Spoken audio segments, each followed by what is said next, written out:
आपण सगळ्याच गोष्टी आजकाल ह्या मापदंडावर तोलतोय की ते किती स्वस्तातल्या स्वस्तात आपल्याला करता येईल. It is definitely sad because आपण कुठल्या तरी एका कलेला मारतोय. मे बी त्याच्यामुळेही ते कुठेतरी जास्त भिडतं की it is more human than machine. आजकाल एआयच्या काळात आपण प्रॉम्प्ट देऊन म्युझिक करू शकतोय. सो आजीचं एक वाक्य ना मला अजूनही आठवतं. ती म्हणाले की तुझ्याकडे जी कला आहे ना गायनाची किंवा संगीताची, आणि आम्ही खूप मजा केली तिकडे, खूप काय काय वेगळे कांड पण केलेत, पण खूप आख्यान आपण ऐकलं असेल किंवा अजून बरेच बँड आहेत त्यांनी कमाल काम केलंय. ऐकल्यावर माझ्यामध्ये आणि कदाचित प्रेक्षकांमध्ये ना एक असं काहीतरी जागृत करतोय जे मला अजून त्याच्यावर नाव नाही ठेवता आलंय, but it's a very raw emotion. मला फोकसचा आता आमचा एक नागपूरला कार्यक्रम झाला. त्या कार्यक्रमानंतर ना मला जेन्युअनली जेव्हा लोक भेटायला येतात त्यांच्या डोळ्यात अश्रू असतात. हे आहे, माझ्याही असतात. उड जा काले कावा तेरे मूछ खंड पावा. खूप कमी गाणी अशी असतात जी आपण एका फिल्मसाठी बनवतो पण नंतर ती लोकसंगीताचा एक भाग होतात. ले जा तू संदेशा मेरा मैं सदके जावा, बागों में फिर झूले पड़ गए, पक गया मिठिया अंबिया, ये छोटी सी जिंदगी ते. असं एक गाणं मला मिळणं जे माझं पहिलं गाणं आहे एका Hindi film. He again it is कृपा. कलाकारासाठी याच्यावर मोठी गोष्ट नसू शकते लाईव्ह परफॉर्मन्स मध्ये की तो त्याचा शेवटचा परफॉर्मन्स असल्यासारखं तो करतोय की ह्याच्यानंतर मी गेलो.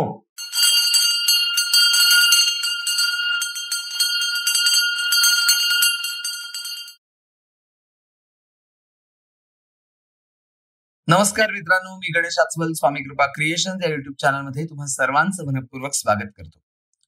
मित्रांनो, संगीत, गायन हे कित्येकांच्या जीवनाचा अविभाज्य भाग झालेले असतात. पण काही व्यक्ती अशा असतात ना की ज्यांच्या घरातच संगीत असतं आणि ते पिढ्यानपिढ्या असतं. सुप्रसिद्ध गायक जयवंत कुलकर्णी हे नाव घेतलं की आपल्याला अनेक गाणी आठवायला लागतात. आणि मग त्यांचा तो कलेचा वारसा जपणारा त्यांचा नातू अर्थात गायक आणि संगीतकार निहार शेंबेकर आजच्या कृपा संवाद मध्ये आपल्या भेटीला आलेले आहे आणि अनेक मुद्द्यांवर त्यांनी चर्चा केलेली आहे, गप्पा मारलेल्या आहेत. मुख्य म्हणजे संगीत आणि अध्यात्म यांचं नातं कसं अतूट आहे याबद्दल तो भरभरून बोललाय. समायरासारखा प्रोजेक्ट असेल, चिमणी बाखरातलं त्याचं काम असेल किंवा सध्या नव्यानं सुरू केलेला फोक अस हा कार्यक्रम असेल लोकसंगीतावर आधारित, हे सगळे मुद्दे त्यांनी सविस्तर सांगितलेले. नक्की आवडेल तुम्हाला निहार शेंबेकर याच्या बरोबरचा हा पॉडकास्ट.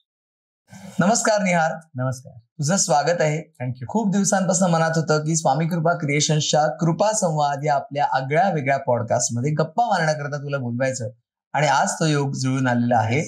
तर माझी तुला विनंती आहे, स्वागत तर केलंच आहे. गणपती बाप्पा मोरया, श्री स्वामी समर्थ मोरया.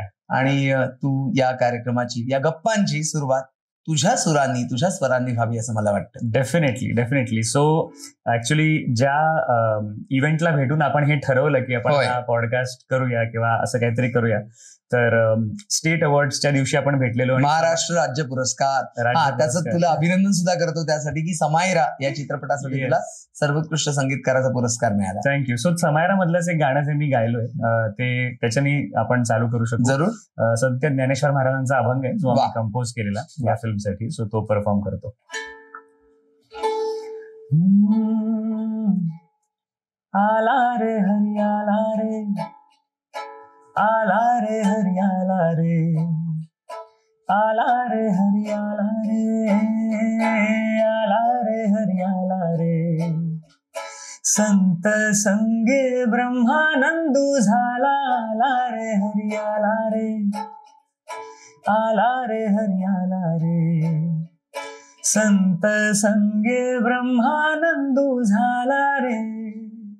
सो मलाही खूप आनंद झालाय आज इकडे येऊन आणि thank you so much for having me. आपण म्हणतो ना की योगायोग असतात आणि ते योग जुळून येत असतात आणि तो योग आता जुळून आलाय. तर निहार, कसं आहे बघ ना की आपण म्हणतो की आपल्याला संस्कारांचं बाळकडू हे घरातनं मिळालेलं असतं आणि सुप्रसिद्ध पार्श्वगायक, सुप्रसिद्ध गायक जयवंत कुलकर्णी यांचा तू नातू आहेस हे सगळ्यांना ठाऊक आहे. तर मला सुद्धा जाणून घ्यायला आवडेल की आजोबांच्या छायेत वाढताना ते संस्कार कशा पद्धतीने झाले. जसं तुम्ही म्हणालात ना की ऍक्च्युली आपलं नावच कृपा संवाद आहे आणि मला जेन्युअनली असं वाटतं की ही कृपाच आहे की अशा एका कुटुंबात जन्माला येणं. कारण खूपच लवकर मला काय म्हणतात म्युझिकची जी ओढ आहे ती खूपच लवकर माझ्या आजूबाजूच्या लोकांना कळली आणि हे कळणंच मला वाटतं खूप मोठी कृपा आहे. बिकॉज अदरवाईज मी कुठल्या दुसऱ्या कुटुंब वेगळ्या क्षेत्रात तर आय डोंट नो काय झालं असतं. बट लहानपणीच साधारण एक माझी पहिली आठवण हीच आहे की मी आजोबांबरोबर गातोय आणि आय गेस मी 4-1 वर्षांचा असेल जेव्हा मी पहिल्यांदा स्टेजवर त्यांच्या बरोबर परफॉर्म केलेलं. आणि ते माझे पहिले टीचर, पहिले गुरु. आणि मी असं नाही म्हणणार की खूप काही मी त्यांच्याकडून बसून रियाज करून हे पण मला बसवायचे ते. कारण तेव्हा पण मला खूप कंटाळा यायचा तेव्हा लहानपणी की अरे असं आहे की म्हणजे बसायला लागतंय किंवा आजोबा बसवतात म्हणून आपण बसतोय. तसं चालू झालेलं. बट मला मजा खूप यायची जेव्हा मी परफॉर्म करायचो त्यांच्याबरोबर किंवा मी त्यांच्याबरोबर शंख वाजवायचो, काही झांजा वाजवायचो. सो त्या वाद्यवृंदाबरोबर आणि तो जो माहोल आहे लाईव्ह परफॉर्मन्सचा तो मी त्यांच्याबरोबर ऍक्च्युअली खूप अनुभवलाय. त्यांच्याबरोबर खूप फिरलोय. महाराष्ट्रभर त्यांचे दौरे असायचे. सो त्यांच्याबरोबर आम्ही सुमो मधून एक असे 7-8 जण विथ इन्स्ट्रुमेंट फिरलोय. सो त्या सगळ्या आठवणी माझ्या लहानपणीच्या मला आजोबांबरोबर कनेक्ट करतात. आणि आजोबांचं खूप प्रेम होतं माझ्यावर. म्हणजे कदाचित मी ते गंधार आणि सई म्हणजे माझा भाऊ आणि मावशीची मुलगी त्यांनी गंधार आजोबांना तेवढं कदाचित अनुभवलं नाहीये जेवढं मी अनुभवलंय. बिकॉज ते जेव्हापर्यंत मोठे होते तोपर्यंत आजोबा थोडेसे मग एंडेंडचा काळ होता त्यांचा. बट मी खूप अनुभवले त्यांना आणि त्यांचा जो एक काय म्हणतात एक पर्सोना होता ना किंवा त्यांची जी एक ऑरा होती की ते कम्प्लिटली जगन्मित्र होते. बरोबर. आणि त्यांचे जोक्स किंवा आमच्या घरी येणारी लोक आणि मग ते सगळे विषय ह्या सगळ्यामध्ये मी खूप काय म्हणतात एक समृद्ध बालपण अनुभवलंय असं मला वाटतं त्यांच्याबरोबर. आणि येस आय गेस आता ऍक्च्युली तेव्हा कसं होतं तेव्हा ते माझे आजोबा होते किंवा it was more of a personal touch. So तेव्हा मला कदाचित एवढं जाणवायचं नाही की ते कोण आहेत ऍक्च्युली बाहेरच्या लोकांचं ग्लॅमरचं वलय होतं ते जाणवत नव्हतं. ते जाणवत ते आपले आजोबा आहेत. सो आपण नॉर्मलच त्यांच्याशी जे काय आहे ते कार्यक्रमांमध्ये जरी आपण बघत होतो तरी ते तेवढं जाणवत नव्हतं. आता मला जाणवतं की त्यांची गाणी जी आहेत ती केवढी इम्पॅक्टफुल तेव्हाही होती आत्ताही आहेत आणि अजूनही ती लोकांच्या मनात आहेत. आणि ऍक्च्युली ही अगेन कृपा आहे की आम्हाला पण त्यांच्यामुळेच ओळखतात लोक बऱ्याचशा प्रमाणात. आता आम्ही आमच्या प्रकारे करतोय काम आणि त्याच्यामुळे जी काही ओळख बनते ती बनते. पण पहिली ओळख किंवा एक म्हणतो ना एक आईस ब्रेकर. आता तुम्ही पण चालू करताना तेच म्हणाला जयवंत कुलकर्णींचा नातू. आणि खूप अभिमान आहे या गोष्टीचा की आपल्याला त्या दृष्टीने ओळखतात लोक आणि एवढं चांगली त्यांची लेगसी आहे, त्यांची गाणी आहेत. So I just feel very grateful आणि ब्लेस्ड की मी त्यांचा नातू आहे. खरंय. निहार, तू म्हणालास ना की आजोबांची गाणी अगदी शाश्वत आहेत आणि मलाही अभिमान वाटतो सांगायला की आकाशवाणीवरती रेडिओ जॉकी म्हणून मी कार्यरत आहे गेली 26 वर्ष. तर आजोबांची गाणी जेव्हा आम्ही ऐकवतो तेव्हा लोकांचा जो उत्तम प्रतिसाद मिळतो किंवा फरमाईश येते की अंधाराची खंत तू कशाला करशी रे गा प्रकाश गीत असेल किंवा ही चालत ऋतू असेल किंवा दादा कोंडकेंच्या चित्रपटातली सगळी मेजॉरिटी गाणी ही स्वरात आहेत ती आजोबांच्या स्वरात आहेत. मला असं जाणून घ्यायचं की ज्यावेळेला तू आजोबांबरोबर परफॉर्म करायचास त्यावेळेला तुझ्या आवडीचं आजोबांचं एखादं गीत किंवा तू कुठलं सादर करत होतास काय आठवतं? मी तेव्हा कुठलं सादर करत होतो? मी ऍक्च्युली तेव्हा एक फिक्स गाणं होतं माझं आणि जे तेव्हा मग अजून माझे गुरु होते विकास भाटवडेकरजी जे पार्लेकर आहेत आणि ते माझ्या आईला शिकवायला यायचे इनिशियली. पण मी पण मग त्यांच्याकडे रियाज करायला लागलो त्यांच्याबरोबर आणि ते मला शिकवायला लागले. आणि त्यांचं एक गाणं होतं, त्यांचं एक कॉम्पोजिशन आहे, रोज चांगली बुद्धी दे सांगतो आपण ज्याला, सांग नाग आई कोणी पाहिलंय का त्या देवाला. सो हे जे गाणं होतं ते खूप सुंदर बालगीत आहे ऍक्च्युली. मला आय होप की मी कधीतरी प्रॉपरली आपण रेकॉर्ड करू शकू कारण ते कुठे युट्यूबवर नाहीये. ते आकाशवाणीवरती आहे का? हो, त्याचं रेकॉर्डिंग आहे. विकास भाटवडेकर यांनी जो अल्बम प्रकाशित केला ना, ओके, तर तो आहे तिथे. हो, नाईस नाईस. सो कदाचित मग मी ऐकलं नसावं, मी त्यांच्या तोंडूनच आणि मग मी तसा परफॉर्म केलंय. बट तेव्हा मी ते गाणं गायचो, रोज चांगली बुद्धी दे. हे मी गाणं सादर करू शकशील 2 वेळी? हो शुअर. मी बऱ्याच दिवसात गायलं नाहीये पण लेट मी सी. हरकत थोडं खाली होईल. थोडं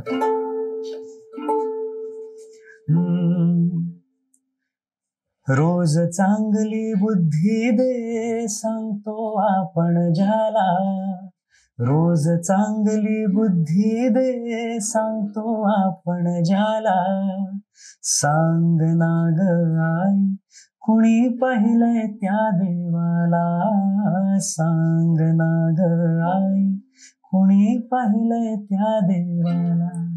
एवढं सुंदर गाणं आहे. हो, आणि आमच्या वंदन नावाचा जो कार्यक्रम आहे ना, त्याच्यात मी हे गाणं ऐकवतो. अरे वा, क्या बात आहे. So I am really happy to know की याचं एक रेकॉर्डिंग करत असतो, कधी कुणाला ऐकायचं झालं तर.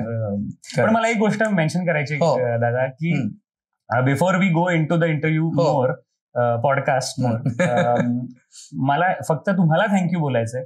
कारण माझ्या ओव्हरऑल करिअरमध्ये जेव्हा मी काहीतरी अशी एक गोष्ट केली जी तुम्हाला असं वाटलं की लोकांनी त्याची दखल घ्यावी, तर रेडिओच्या माध्यमातून किंवा इव्हन प्रिंटच्या माध्यमातून तुम्ही जो मला टप्प्याटप्प्यांवर सपोर्ट केलाय त्याबद्दल I just want to thank you for. तो सुद्धा एक वेगळा योग असेल, ती सुद्धा एक कृपा असेल असं आपण नक्कीच. निहार, आणि मला सांगायला आवडेल की तुझ्या आणि माझ्या नात्याचं एक वेगळं कनेक्शन असं सांगता येईल, कॉमन कनेक्शन, की माझे आजोबा पण पार्लेकर, म्हणजे आईचं माहेर पार्ला, परसुभाऊ फाटक त्यांचं नाव, आणि तुझे आजोबा हे सुद्धा एकमेकांना चांगले परिचित होते. आणि त्या निमित्ताने म्हणजे त्यांचा परसुभाऊ फाटकांचा नातू मी आणि जयवंत कुलकर्णींचा नातू मी. एवढं छान आहे, खूप छान एक नातं आहे. तर पार्ला आणि सांस्कृतिक वातावरण. येस. तर कारण आई जेव्हा पार्ल्याच्या आठवणी निघायच्या तेव्हा आई अगदी सांगायचं की हो आम्ही जयवंत कुलकर्णींच्या घरी जायचो बाबांबरोबर, अशी आई आठवण सांगायची तेव्हा. तर मला त्या पार्ल्यातल्या सांस्कृतिक वातावरण, तिथले कार्यक्रम, गणेशोत्सव याच्या काही आठवणी सांगशील? ह्याच्या स्पेसिफिक आठवणी कदाचित बिकॉज मी पार्ल्यातच वाढलोय पूर्णपणे. मी फक्त काही मधले वर्ष ग्रॅज्युएशनसाठी पुण्याला होतो, पण अदरवाईज पूर्णपणे पार्ल्यात राहिलोय मी. तर माहोल जो तुम्ही म्हणालात ना, तो अजूनही तसाच आहे. म्हणजे दीनानाथ नाट्यगृह म्हणा किंवा ओव्हरऑल जे मंडळी आहेत पार्ल्यात, ती आर्ट रिलेटेड किंवा आर्ट मध्ये गुंतलेली आहेत. आणि हा एक जनरल माहोल मला पार्ल्यात अजूनही जाणवतो, तेव्हाही जाणवायचा. आणि स्पेसिफिक आठवणी अशा गणेशोत्सवाच्या तर आहेतच. दहीहंडी म्हणा, किंवा दहीहंडीचा खूप मस्त मस्त कार्यक्रम असतात किंवा अजूनही असतात. बट स्पेसिफिक कदाचित मला लहानपणीच्या काही आठवणी तशा आत्ता आठवत नाहीयेत. बट जो एक माहोल आहे पार्ल्यात ओव्हरऑल म्युझिकचा, सांस्कृतिक डान्स म्हणा किंवा नाटक म्हणा, सो मी नाटकं कदाचित त्या निमित्तानेच खूप बघितलेत की अरे आज दीनानाथला नाटक आहे, आपण जाऊया. सो त्या दृष्टीने तो एक काय म्हणतात, एक मला माझ्यावरती कंडिशनिंग किंवा एक हे झालेले संस्कार झाले. बरोबर. वयाच्या 6व्या वर्षी तुझा एक अल्बम प्रकाशित झाला. खूप मोठी गोष्ट असेल त्या काळात, आणि मला वाटतं यंगेस्ट सिंगर म्हणून तुझा रेकॉर्ड सुद्धा त्यावेळेला. हो, येस. त्याच्यानंतर कदाचित अजून कोणीतरी केलं होतं, पण आय गेस त्यावेळेला तुझं नाव त्या रेकॉर्ड मध्ये आलेलं होतं. तर तो अनुभव. येस. सो बेसिकली मी साधारण 3.5-4 वर्षापासून जेव्हा आजोबांबरोबर परफॉर्म करायला लागलो, तेव्हा आजूच्या लोकांना कळलं की ह्याला काहीतरी तर कळतंय म्युझिक मधलं, त्याला सूर कळतोय, जाण आहे. सो मग विकास भाटोडेकरजींकडे मग मला आम्ही शिकत होतो. आणि त्या काळातच मग माझे वडील किरण शेंबेकर यांचा एक खूप नावाजलेला ऑर्केस्ट्रा होता, झपाटा. येस, झपाटा. तर त्यावेळेला त्यांनी त्यांचं एक रेकॉर्ड लेबलचा आर्म पण चालू केलेलं. तर त्यांचं असं होतं की मग आपण एक अल्बम काढूया निहारचा, ज्याच्यामध्ये पूर्ण सगळी नवीन गाणी बालगीतांची. आणि मला ऍक्च्युली त्या अल्बम बद्दल ना एवढं कमाल वाटतं की त्या काळात ती गाणी जी बनली आहेत, म्हणजे इव्हन विकास भाटोडेकरजींचं म्युझिक आहे, संजय उपाध्येजी यांनी त्याचे शब्द लिहिले, आणि अरेंजमेंट अजय मदन आणि अनुपम घटक हे सगळे खूप दिग्गज कलाकार त्याच्यात म्हणतो आपण. सगळे म्हणजे त्यावेळेला जे बेस्ट आम्ही करू शकलो त्या बाबतीत ते झपाटा आणि बाबांनी केलं. आणि त्या गाण्याचा विषय पण एवढा सुंदर होता ना की एक गाणं, पहिलंच गाणं त्याचं असं होतं की घड्याळा काटे मागे वळव, मी काल काय अभ्यास केला तेवढाच मला कळव, कारण परीक्षा येते, आज परीक्षा आहे, आठवत नाही काही, काल रात्री वाचलं तेही आज लक्षात नाही. सो एवढी रेलेव्हंट आणि मग 6 वर्षाचा लक्षात आहे मला. कारण ही गाणी ऍक्च्युली मला कधी कधी असे माझे मित्र किंवा अनोळखी लोक पण भेटतात आणि ते मला अजूनही सांगतात की घड्याळा हे आमचं फेवरेट गाणं आहे, किंवा त्यावेळेला त्या गाण्यांनी आणि त्या कॅसेटनी खरंच इम्पॅक्ट केलेला लोकांवर. म्हणजे आपण आज व्हायरल किंवा असे सगळे शब्द वापरतो, बट कदाचित त्या काळात ना तो अल्बम आणि ती गाणी व्हायरल होती, म्हणजे व्हेरी ऑर्गॅनिकली व्हायरल होती. बरोबर. सो तो अनुभव कमाल होता. म्हणजे ऍक्च्युली मला तेव्हा ऑब्व्हियसली लिखापडी किंवा मी वाचू काहीच नाही शिकायचो. सो सगळी गाणी पाठ आणि एक खूप छान म्हणजे रेकॉर्डिंग टेक्निक बद्दल जर काही लोकांना माहिती असेल तर एक पंच नावाची गोष्ट असते की एक लाईन आपण गायली आणि मग त्याचा समजा पहिला भाग बरोबर नाही आलाय तर आपण मधूनच त्याला पंच करतो, जेणेकरून आपण पुढचा भाग लगेच त्याच्या बाजूला पेस्ट करू शकतो. सो मी समजा विसरायचो कधी लाईन कुठली, तर मग रेकॉर्डिंग रूम मधून बाबा एक त्या माईकवर मला पुढच्या लाईनचा शब्द हे सांगताय जेव्हा मी आदली लाईन गातोय. बरोबर. आणि तसं फुल ते रेकॉर्डिंग केलंय बिकॉज पूर्णपणे पाठांतरावर होतं ते. आणि खूपच मजा. म्हणजे तेव्हा I think line in studio होता. अच्छा. तर त्याच्यामध्ये आम्ही पूर्ण ते रेकॉर्ड केलेलं. मोस्ट ऑफ द स्टुडिओचे जे तास होते त्याच्यामध्ये मी फक्त तिकडे खेळायचो. आणि जेव्हा त्या खेळण्यातून फुरसत जेव्हा मिळत तेव्हा एक अंतरा एक अर्ध गाणं वगैरे असं रेकॉर्ड केलंय. पण खूप बाकीच्यांचा पेशन्स चेक झाला. मी तर खूप मजा केली. पण ज्यावेळेला तुझं नाव त्या रेकॉर्ड बुक मध्ये आलं, येस, तर त्यानंतर तुझे झालेले लाड असतील किंवा तुला दिलेली बक्षीस असतील कोणी, त्यातलं काय आठवतंय? मला ऍक्च्युली ना म्हणजे त्या काळातला ना हा जो बाहेर म्हणजे आपण एक परसेप्शन म्हणतो ना की बाहेरून बघताना आपल्याला जे वाटतंय, लोकांना जे आपल्याबद्दल वाटतंय, तो एक वेगळा भाग आहे. मला ऍक्च्युली काहीच तेव्हा वाटत नव्हतं बिकॉज ते अशा एक खेळण्यात किंवा एक फन ऍस्पेक्ट होता माझ्या आयुष्यात होतं की अरे आपण हे पण करतोय. ऍक्च्युली तेव्हा अजून एक गोष्ट घडलेली जेव्हा मी 6-7 वर्षांचा होतो की तेव्हा एक फिल्म आलेली, इंग्लिश फिल्म होती ती, जंगल बॉय तिचं नाव होतं. आणि त्याला हॉलिवूडची फिल्म होती आणि तेव्हा त्याचे ऑडिशन्स वगैरे, कारण माझ्या आईला पण ऍक्टिंगची खूप आवड आहे. मावशी तर माझी ऍक्ट्रेस आहे, किशोरी गोडबोले. तर माझी आई मला खूप ऑडिशन्सला पण तेव्हा घेऊन जायची की तुला हाही एक एक्सपिरियन्स मिळू द्या की काय असतं ऑडिशन आणि what is the whole thing. तर तेव्हा जंगल बॉयची ऑडिशन दिलेली. I got selected for that role. So माझी त्या काळात एक फिल्म पण मी ऍक्टिंग केलेली आलेली, ज्याच्यामध्ये मी जंगल बॉय होतो लहानपणीचा. आणि मग तो नंतर it was like a first 15-20 minute चा रोल होता आणि मग तो मोठा होतो नंतर. बट मग तेव्हा बँगलोरला जाऊन मी शूट केलंय ते. सो तेव्हा माझं मग फर्स्ट काय म्हणतात एक फ्लाईट अनुभव.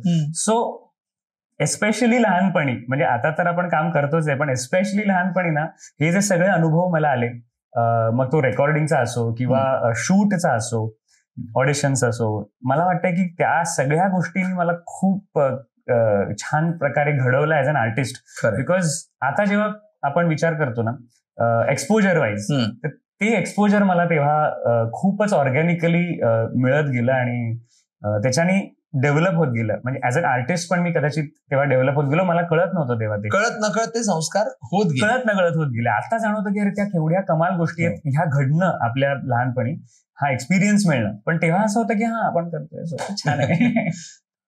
जंगलबॉय मध्ये तू काम केलंस आणि त्यानंतर धांगडधिंगासाठी तुला अवॉर्ड होतं. तर धांगडधिंगात नेमकं तू काय केलं होतंस? ओके, सो अनिल मोहिलेजी यांचं म्युझिक होतं आणि महेश कोठारेजी यांची फिल्म होती ती. सो ते त्याच्यामध्ये एक बालगीत होतं. तो आपण जी ही स्टोरी ऐकतो ना, ब्लू जॅकॉल, की तो कोल्हा जो एका ह्याच्यात ब्लू बनून पडतो, अशी एक स्टोरी आहे ती. बेसिकली आय थिंक पंचतंत्र मधली स्टोरी आहे ती. सो त्याच्यावर त्यांनी एक गाणं बनवलेलं आणि तो लहान मुलगाच गातोय ह्या कारणाने मग they were looking for a child singer. तर आजोबांच्या ओळखीमुळे आणि या सगळ्यामुळे आय ऑडिशन फॉर दॅट आणि मग ते गाणं मी गायलो तेव्हा. आणि ते गाणं एवढं छान जमून आलेलं त्या काळात की तेव्हा पहिल्यांदा अल्फा गौरव पुरस्कार होत होते. सो तेव्हा मग कदाचित जे क्युरेट करत होते ते अवॉर्ड्स, आय थिंक आदेश बांदेकरजी आणि सुमित राघवनजी हे सगळे त्याच्यामध्ये इन्व्हॉल्ड होते. सो मग त्यांना असं वाटलं की अरे ह्याला आपण काहीतरी एक्नॉलेज झालं पाहिजे, छान झालंय काहीतरी, मजा आली. सो तेव्हा मग बालकलाकाराचा एक अवॉर्ड मला त्या पहिल्या अवॉर्ड शो मध्ये मिळालेला. गायक म्हणून तुला? गायक म्हणून, येस, गायक म्हणून. मी त्याच्यामध्ये ऍक्टिंग नव्हती केली, गायन म्हणूनच ते झालेलं. आणि त्यानंतर चिमणी पाखरेसारखा एक महत्वाचा टप्पा तुझ्या आयुष्यात आला. पद्मिनी कोल्हापुरे, सचिन खेडेकर, त्यात तू ऍक्टिंग केली होतीस. त्यात मी ऍक्टिंग केली आणि मला ऍक्च्युअली कमाल वाटतं because it was like a proper feature length role. आणि त्याची स्टोरी पण खूप छान आहे, म्हणजे इंटरेस्टिंग आहे की मी त्याच्या रेकॉर्डिंगलाच गेलेलो. त्याच्यामधलं एक गाणं अच्युत ठाकूरजी ज्यांचं म्युझिक होतं, सो त्याच्यामध्ये मी गाणं गायला गेलेलो, आजी वसंतमध्ये रेकॉर्डिंग होतं आणि तेव्हा महेश कोठारेजी पण तेव्हा होते त्या रेकॉर्डिंगला. सो गाणं झालं, आम्ही रेकॉर्ड केलं, सगळं छान झालं आणि मग ते असं माझ्याकडे बघून म्हणाले की जरा इकडे तू ऍक्टिंग करशील का रे? तर मी म्हटलं की मी असं होतो की आय डोंट नो, म्हणजे मी थोडासा स्पीचलेस झालो तेव्हा, बिकॉज मी काय बोलू. मग मी बाबांना सांगितलं की बाबा ते विचारतायत की ऍक्टिंग करू शकशील का? तर मग आम्ही म्हटलं की काय डिटेल्स वगैरे कसं. तर तो it was like a proper film आणि मच्छिंद्र चाटेजी त्यांचं प्रोड्युसर होते. सो मग ते झालं आणि मग 2 महिने त्याच्यानंतरचे आम्ही कोल्हापूरला फुल त्याचं शूट केलं आणि that was again a completely amazing experience. कारण सगळेच दिग्गज कलाकार म्हणजे पद्मिनी कोल्हापुरेजी, सचिन खेडेकरजी, लक्ष्मीकांत बेर्डेजी आणि अजून बरेचसे कलाकार, नागेश भोसलेजी. So that was again a completely different आणि अमेझिंग एक्सपिरियन्स. कारण 2 महिने घराच्या बाहेर राहून अभ्यासापासून दूर. ऍक्च्युली बेस्ट काय झालेलं की एप्रिल मे मध्ये होतं शूट. अच्छा. सो काहीच उडलं नाही. म्हणजे आय थिंक माझं 6वी to 7वी हे जे ट्रान्झिशन होतं, म्हणजे त्या 2 महिन्यात ही फिल्म आम्ही शूट तिकडे कम्प्लीट केलेलं. So that was again amazing experience की अरे पूर्ण प्रोसेस काय असतो शूटिंगचा, लाईट्स, कॅमेरा आणि एवढा टीम वर्क असतं. म्हणजे एवढे एक 50, 60, 70 जण एकत्र येऊन फिल्म बनवतायत, तर त्याच्यामध्ये केवढं प्लॅनिंग, केवढं मॅनेजमेंट लागतं हे तेव्हा दिसलं आणि तो पण एक अमेझिंग एक्सपिरियन्स होता आयुष्यातला. तुझ्या आयुष्यात लहानपणापासूनच वेगवेगळ्या घटना घडत गेल्या, योग येत गेले. येस. एका रियालिटी शोचा तू होस्ट पण होतास. येस. त्याबद्दल ETV मध्ये गुणगुण गाणी नावाचा कार्यक्रम होता. It was a singing competition आणि तेव्हा मी आय थिंक त्याचे 52 एपिसोड मी केलेले, 52 एपिसोड केलेले.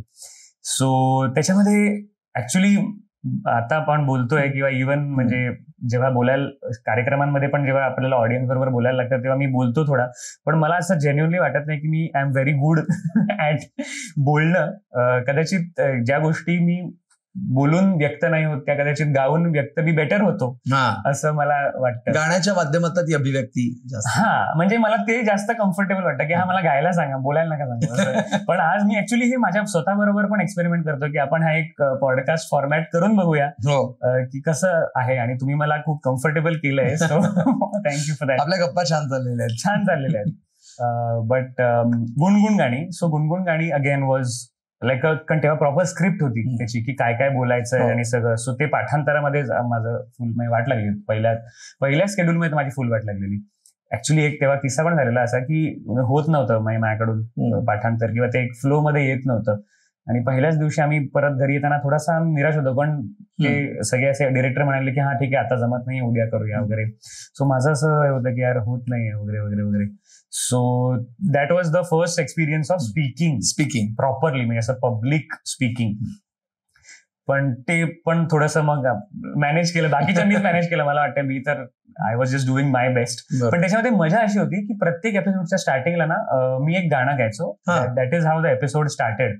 सो त्या 52 एपिसोडच्या निमित्ताने माझी 52 नवीन गाणी ही नवीन म्हणजे पिक्चर मधलीच किंवा 2 गाणी जी फेमस असलेली माझ्यासाठी नवीन गाणी माझ्याकडून बसवली गेली. आणि आय फील की गाणं बसवण्यामध्ये पण आपल्याला त्या गाण्याच्या निमित्ताने गायनाबद्दल, कंपोजिंग बद्दल, अरेंजमेंट बद्दल एवढं काही शिकता येतं किंवा म्हणजे एक एक्सपोजर होतं की अच्छा असं पण एक गाण्याची पद्धत असू शकते किंवा ही जागा घेण्याची अशी एक पद्धत असू शकते. सो आय फील की हे सगळेच संस्कार आणि एक एज्युकेशन त्या काळात होत गेलं गुणगुण गाण्याच्या निमित्ताने म्हणा किंवा even like as we spoke about चिमणी पाखरं. वेगळ्या वेगळ्या प्रकारचे अनुभव. म्हणजे मला वाटतं की मी जेवढं लहानपणी मला एक्सपोजर मिळालंय तेवढं म्हणजे मोठं होऊन तर ते थोडंसं नॉर्मलाइज झालं, पण लहानपणी इट वॉज टू मच. म्हणजे खूप छान अपॉर्च्युनिटीज तेव्हा येत गेल्या. आणि अशीच एक महत्वाची ऑपॉर्च्युनिटी तुझ्या आयुष्यात आली ती म्हणजे कल्याणजी आनंदजी यांच्याशी झालेला संवाद. येस, ऍक्च्युली मी त्यांच्या कार्यक्रमामध्ये एक्झॅक्टली त्याच मुद्द्याकडे यायचं मला की ती ऑडिशन कशी आणि मग विदेशभर दौरे केलेस. सो आनंदजी भाई म्हणजे कल्याणजी आनंदजी आधी एकत्र लिटिल वंडर्स म्हणून कार्यक्रम करायचे, पण नंतर ते सेपरेटही करायला लागले. सो आनंदजी अंकलचा लिटिल स्टार्स नावाचा एक कार्यक्रम होता, त्याच्यामध्ये सगळेच बाल कलाकार होते. आणि आता आपण जे इंडस्ट्रीमध्ये काम करणारी खूप छान छान लोक बघतो, ज्याच्यामध्ये पलक मुछाल आहे, ज्याच्यामध्ये सागर किंदूरकर आहे, ज्याच्यामध्ये दिव्य कुमार आहे, ही सगळी आम्ही तेव्हा त्या वाद्यवृंदात होतो आणि सगळे छोटे छोटे होतो. सो मला असं वाटतं की त्या कार्यक्रमाने माझ्यासाठी एक खूप मोठी ही गोष्ट केली की त्या टप्प्यापर्यंत ना मी गाणं गायचो. म्हणजे सूर ताल हे सगळं छान आपण समजून एक छान परफॉर्म करतोय. मी लिटल स्टार्स मध्ये पहिल्यांदा स्टेजवर नाचलो. अच्छा. आणि मला त्यांनी फ्री केलं आनंदजी अंकल की अरे तू असं काय नॉर्मल गातोय, आपल्याला ऑडियन्स आहे समोर, त्यांना आपल्याला एंगेज करायचं आहे. सो थोडंसं काहीतरी थोडं फिर जरा इकडे तिकडे, काहीतरी हावभाव कर, गाण्याच्या शब्दांच्या प्रमाणे काहीतरी तू इमोट कर त्या हिशोबाने. सो मी पहिल्यांदा त्या स्टेजवर नाचलो आणि एक्सप्रेस झालो त्या दृष्टीने. आणि आय फील की आनंदजी अंकल आणि त्या सगळ्या वाद्यवृंदाचं हे माझ्या आयुष्यात एक कॉन्ट्रीब्युशन आहे की it opened me up as a performer. तोपर्यंत कदाचित मी एक सिंगर होतो किंवा एक गायक होतो, बट ॲज अ परफॉर्मर. आणि मग ऑब्व्हियसली आपण तिकडे बाकीचे लोक होते जे माझ्या आधीपासून तो कार्यक्रम करत होते, त्यांना बघूनही खूप शिकता आलं की अरे हे परफॉर्म काय मस्त करतायत, इंटरॅक्शन केवढं छान करतायत क्राऊड बरोबर, क्राऊडमध्ये जाऊन त्यांच्या बरोबर नाचतायत, त्यांना गाणं म्हणायला लावतायत. सो ह्या सगळ्या गोष्टी बघून असं जाणं की okay this is a different aspect called performance. गायन आपलं असलंच पाहिजे, तो आपला बेस आहे आणि ते चोख असलंच पाहिजे, पण लाईव्ह करायचं असेल तर मग आपल्याला परफॉर्मन्सही येणं तेवढंच गरजेचं आहे. रेकॉर्डिंग मध्ये आपण कसं फुल फोकसनी रंगमंचीय सादरीकरण जे म्हणतो ते सुद्धा करेक्ट, ते तिकडे मला शिकायला मिळालं. आणि मग that was again one of the amazing experiences. आणखीन एक अमेझिंग एक्सपिरियन्स जो आमच्या सगळ्यांच्याच लक्षात आहे आणि जो मी तुला आग्रह करणार आहे, तुझं पहिलं बॉलिवूड मधलं गाणं. Yes yes. उत्तम सिंगजी जे ते कंपोजर होते गदर या फिल्मचे, पहिली जी 2000 साली का 2001 साली आय थिंक, या दोनपैकी कुठेतरी ती आलेली. आणि अगेन आजोबांमुळे उत्तम सिंगजींना साधारण ऐकून माहिती होतं की मी गातो आणि आजोबांचा मी नातू आहे. सो त्यांनी आजोबांना फोन केला कि मैंने सुना आपका पोता गाता है, तो एक गाना है तो उसको एक बार ऑडिशन के लिए मेरे घर पे भेज दीजिए, मैं सिखाऊंगा उसको गाना. तर मी त्यांच्या घरी गेलो. अनिल शर्माजी डिरेक्टर पण होते आणि तेव्हा मी गायलं ते गाणं. आणि ऍक्च्युली जेव्हा पहिल्यांदा गायलं तेव्हा एकच सिच्युएशन होती त्या फिल्ममध्ये जेव्हा ते गाणं येतं. बट जशी जशी ती फिल्म, कारण तेव्हा ते शूट करायला जाणार होते, अजून ती फिल्म बनली नव्हती, जशी जशी ती फिल्म डेव्हलप होत गेली तसं अजून 2 जागा त्या फिल्ममध्ये बनल्या.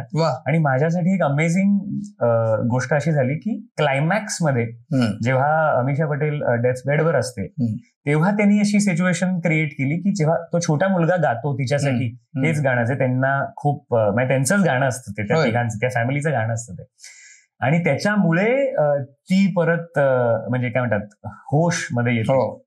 सो ते गाणं पूर्णपणे ऍडलिब आहे. आणि त्या गाण्याचा एक खूप छान ऍक्च्युअली किस्सा आहे की पहिले 2 गाणी तर मी गायलेलो नॉर्मल उदित नारायणजी आणि अलका याग्निकजी बरोबर, ते डुएट किंवा ट्रिपलेट होतं. ते हे जे गाणं होतं ते पूर्णपणे सोलो होतं, ऍडलिब क्लायमॅक्सचा जो व्हर्जन आहे. तर तेव्हा मी गेलो स्टुडिओमध्ये सनी सुपर साऊंड मध्ये आणि उत्तम सिंगजी म्हणाले की हा आपण एक जस्ट व्हॉइस टेस्ट करूया, तू माईकवर उभा राहा आणि पूर्ण गाणं एक जनरल गा, जसं तुला फायनली गायचंय तसं गा. तर मी रिहर्सलच्या हिशोबाने मी ते पूर्ण गाणं ज्या हिशोबाने गायलो, त्याच्यामध्ये थोडासा रडण्याचा आवाज पण ते म्हणाले की थोडंसं, कारण तू रडतोयस तेव्हा किंवा तू खूप सगळं टेन्स मावलं तिकडे, आपल्याला तसं करायचंय. तर मी म्हटलं की ठीक आहे, त्या हिशोबाने मला जे काही सुचलं थोडंसं रडण्याचा आवाज मध्ये हे सगळं करून मी एक म्हटलं की एक रिहर्सल करूया आणि मग फायनल टेक आपण देऊया.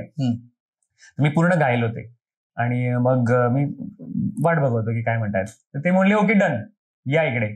म्हटलं की झालं, कारण हे मी फायनल नव्हतो गायलो, मी तर हे असं रिहर्सलच्या हिशोबाने नाही आपल्याला हेच हवंय, आपल्याला मिळालंय झालं. सो ते 1 टेक ओके, म्हणजे नॉट बिकॉज मे बी मी खूप काही त्याच्यामध्ये बाप गायलो होतो, पण त्यांना ते तसं हवं होतं आणि ते जुळून आलं. Again 1 take okay. सो ते त्या दृष्टीने मग ते गाणं पण it's like the first attempt जो मी माईकवर केलेला. सो एक छान आठवण. हो शुअर.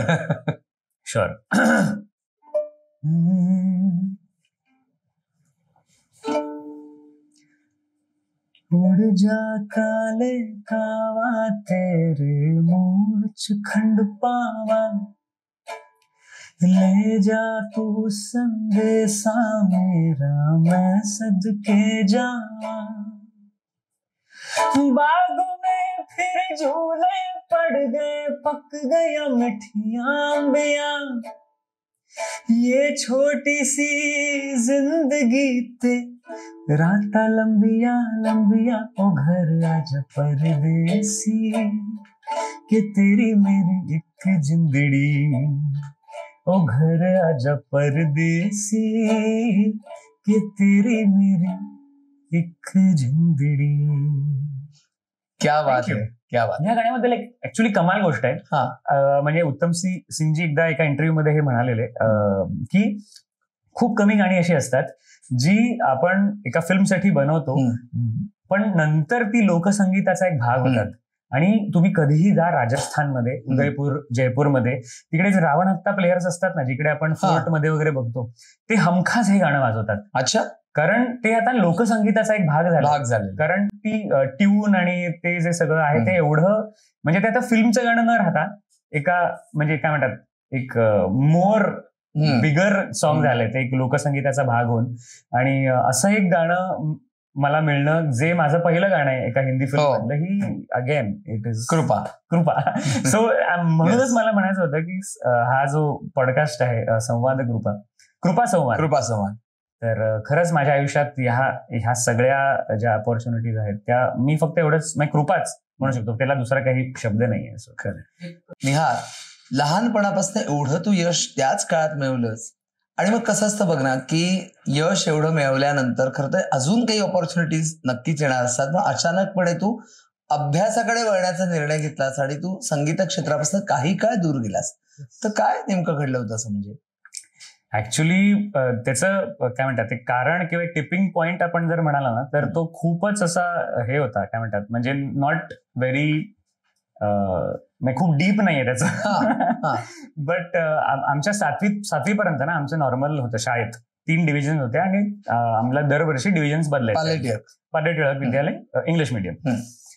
तर 7वी ते 8वीत जाताना मग जेव्हा संस्कृत येतं 8वीत, हिंदी संस्कृत, तेव्हा त्यांचं असं म्हणणं झालं की प्रत्येक डिव्हिजन मधले पहिले जे 20 लोक आहेत त्यांना आपण घेऊन एंटायर संस्कृतची एक वेगळी डिव्हिजन बनवूया, आणि बाकीच्या 2 डिव्हिजन मध्ये हिंदी संस्कृतवाले असतील.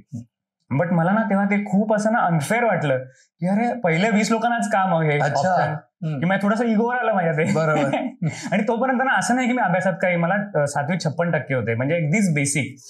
त्याच्यात कारण असं पण आहे की मी बऱ्याच वेळेला, म्हणजे मी 7वीत साधारण 50 सुट्ट्या मारल्या आहेत शाळेत, कारण मी नसायचोच. मी काहीतरी काम असायचं, रेकॉर्डिंग असायचं, कारण तेव्हा जिंगल्स वगैरे पण मी बऱ्यापैकी गायचो, ऍड जिंगल्स.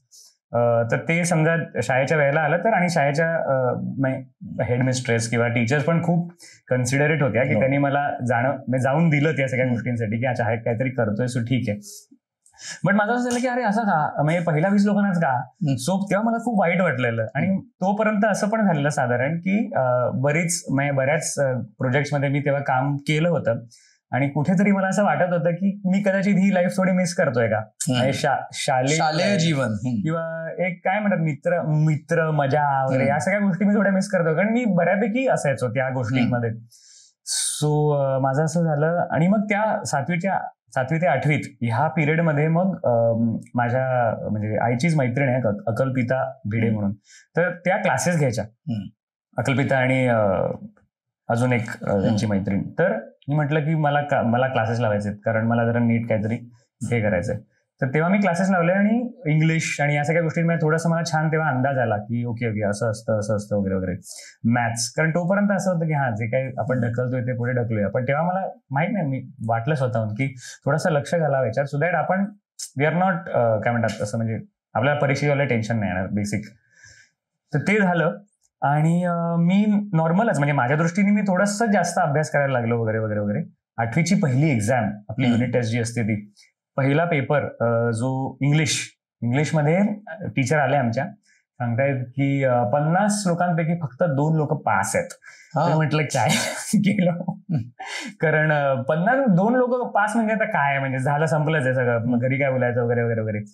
आणि हायएस्ट मार्क 50 पैकी आहेत 29, फक्त 29 मार्कांना हायएस्ट आहे. म्हटलं काही वाट लागली, म्हणजे एवढा अभ्यास करून तसा काही उपयोग झाला नाही आपला म्हणे. पण आणि पहिला इंग्लिशमध्ये हायएस्ट मार्क मिळाले निहारला. म्हटलं कुठून, हे झालं कसं, आणि माझे सगळे मित्र माझ्याकडे बघतायत की अरे ये का हुआ की हा अचानक अभ्यास पण कधी करायला लागला. सो त्यांचं असं म्हणजे बिट्रेयल लुक होता त्यांच्या चेहऱ्यावर की अरे आम्हाला न सांगता करतोयस काहीतरी, अशा गोष्टी. पण मग त्याच्यानंतर थोडा एक मोमेंटम मिळाला की असं मजा यायला लागली की अरे आपल्याला मार्क पण मिळतात, आपल्याला कळतही आहे म्हणजे काय चालू आहे क्लासमध्ये. मग मॅथ्स असो, मला सायन्स मॅथ्स इंग्लिश अजूनही आवडतं. सो त्याच्यामध्ये जेव्हा कळायला लागलं तेव्हा मग अजून मजा यायला लागली. सो मग थोडासा अभ्यासात ऍक्च्युली आपोआप काय म्हणतात एक रुची किंवा एक आवड तयार झाली की काहीतरी समजून घेणं, मग काहीतरी वेगळं काय म्हणतात वाचणं. त्या बाबतीत वाचन ऍक्च्युली तेव्हा हॅरी पॉटर वगैरे मी खूप वाचायला लागलो. पुस्तकं पण तेव्हा मी वाचायला लागलेलो बिकॉज मला खूप मजा यायला लागली ते सगळं. हॅरी पॉटर तर कमालच आहे, बऱ्याच लोकांच्या बालपणाचं ते एक मेजर पार्ट आहे. सो तेव्हा मी वाचायला लागलो आणि मला मजा यायला लागली. आणि मग 10वी पर्यंत मी तो मोड मध्ये होतो मी की मला ना थोडंसं शिकायचंय किंवा आय वॉज मोर ऑफ काय म्हणतात ग्रास्पिंग फेज मध्ये होतो तेव्हा मी की मला आवडतंय जे काय समोरून येतंय ते. सो 10वी पर्यंत ते झालं. आणि पण तिकडे जरा थोडीशी गोची झाली असं मला वाटतं कुठेतरी, बिकॉज 10वीला चांगले मार्क मिळाले मला. आणि 10वीला चांगले मार्क मिळाल्यामुळे माझं असं झालं किती होते, मला 91% होते. अरे वा. तर म्हटलं की आता मग सायन्सच घ्यायला हवं, कारण बाकी मग म्हणजे माहित नाही मला. ऍक्च्युली मी तेव्हा क्लिअर नव्हतं की काय करायचं तेव्हा. ऍक्च्युली थोडासा असा पण आई वडिलांचं पण थोडं माझ्याकडे हे बघून झालं की अरे अभ्यास चांगला आहे का, हा मग त्याला करू शकतो काहीतरी तो इंजिनिअरिंग किंवा असं काहीतरी विचार करू शकतो. कारण तेव्हा फिक्स नव्हतं. मी लहानपणी जे काम केलं ते एका प्रकारचं असतं.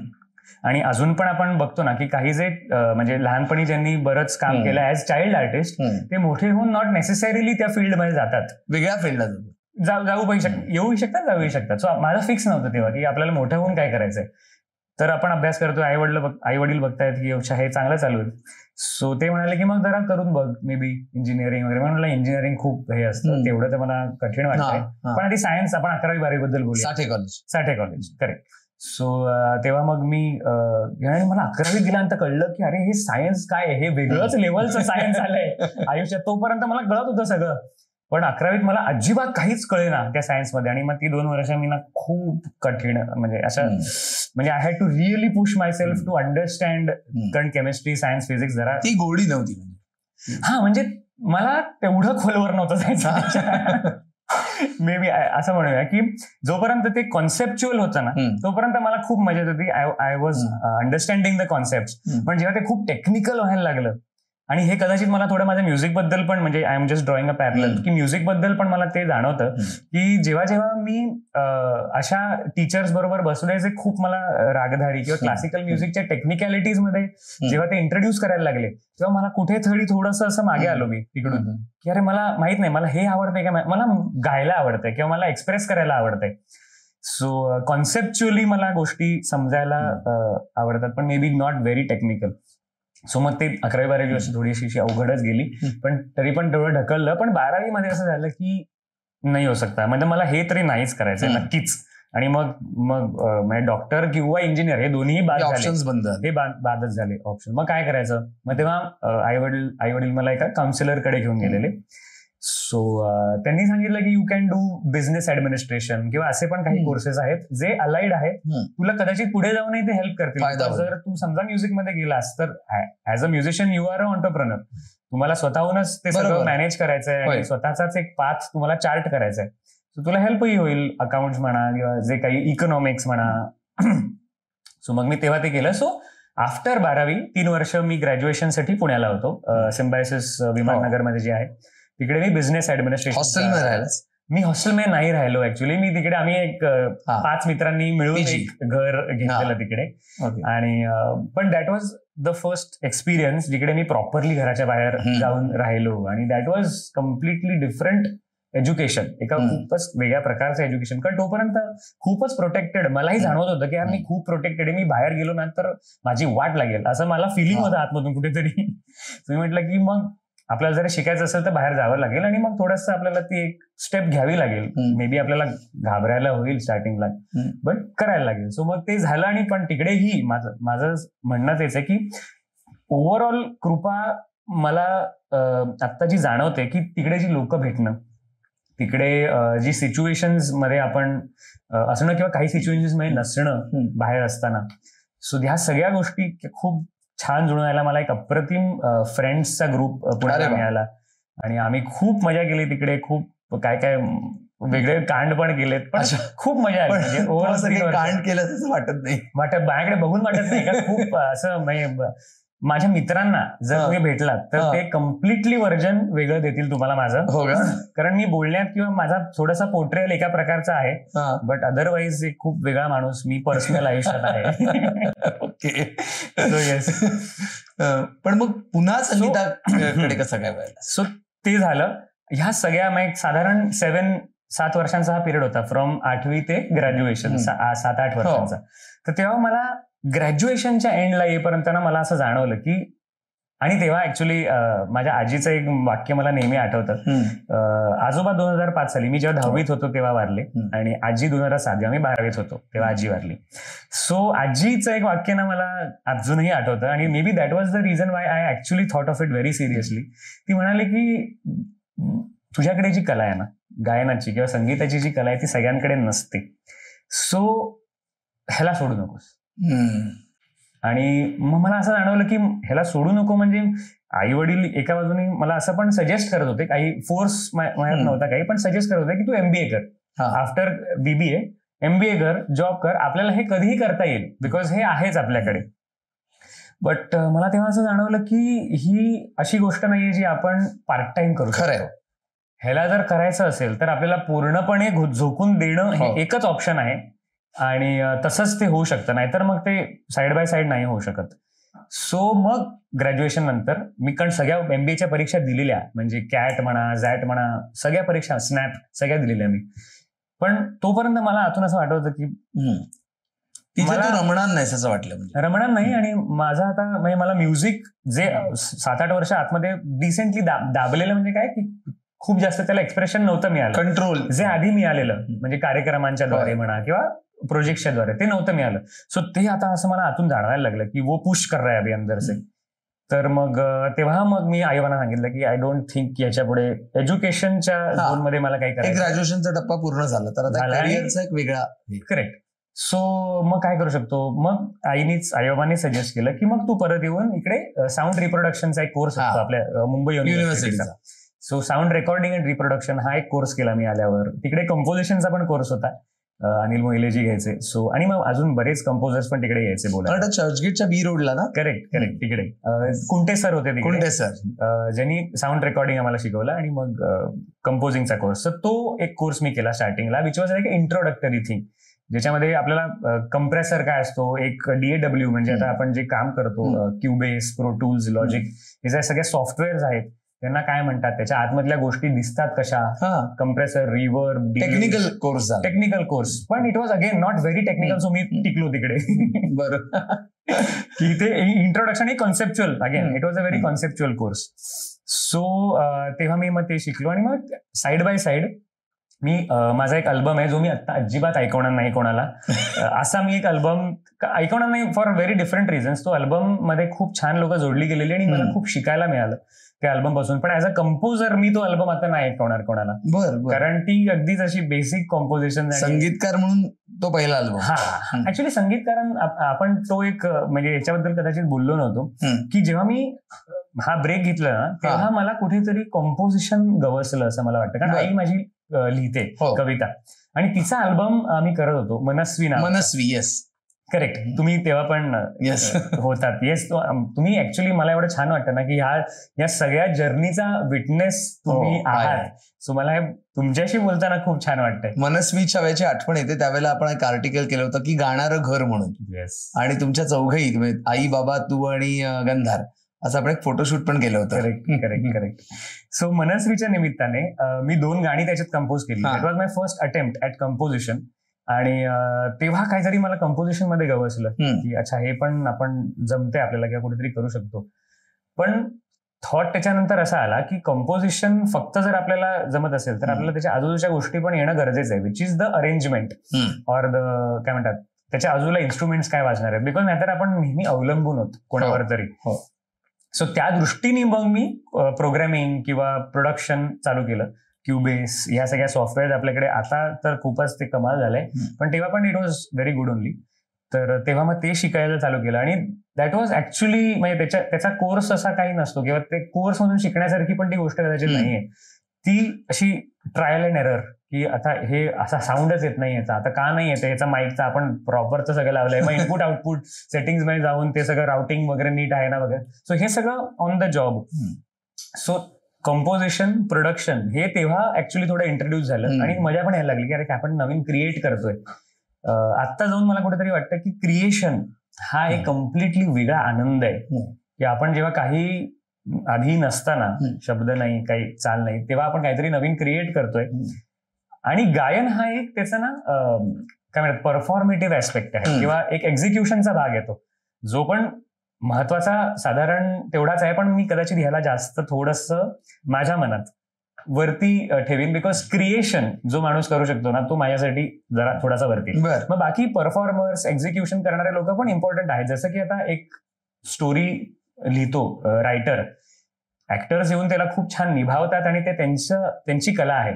बट कम्प्लिटली काही नसताना जेव्हा काहीतरी प्रोड्यूस करतोय कोणतरी, त्या व्यक्तीला किंवा त्या कलेला माझ्यासाठी जास्त महत्व आहे.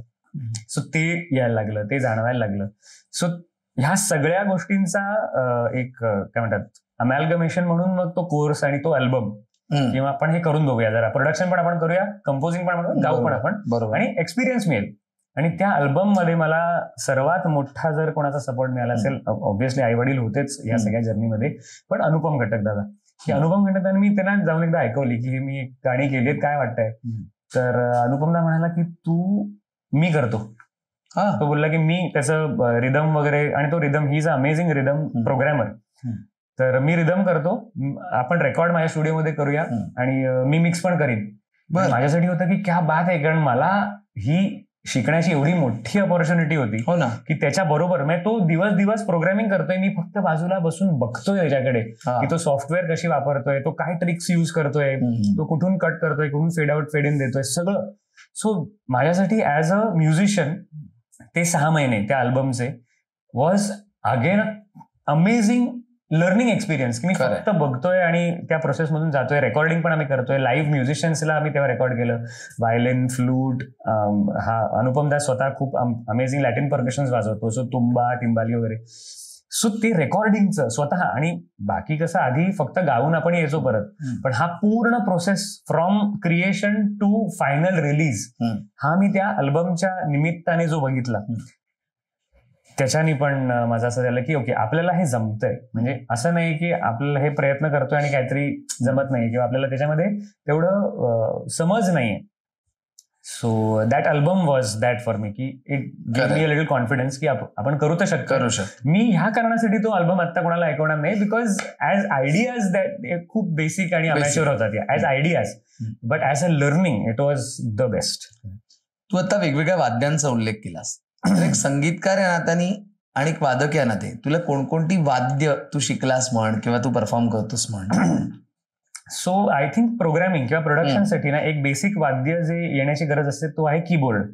कारण आपल्याला कॉर्ड्स म्हणा किंवा काही लीड मेलोडीज वगैरे त्याच्यावर वाजवायचं. सो कीबोर्ड मी ऍक्च्युली प्रोफेशनली किंवा प्रॉपर काहीच शिकलो नाहीये स्वतःच. सो मी परफॉर्म नाही करत ह्या गोष्टींबरोबर, मी फक्त माझ्या स्टुडिओमध्ये मी तेवढ्या पुरता वाजवतो. सो हे झालं मेलोडी साईडचं की कीबोर्ड म्हणा. मग मी युकुलेले पण मला थोडंफार वाजवता येते किंवा गिटार किंवा ह्या सगळ्या गोष्टी ज्या आपल्याला गाण्याला आपण सपोर्ट करू शकतो, पूरक आहेत त्या गोष्टी मी मेलोडी वाईज शिकलो.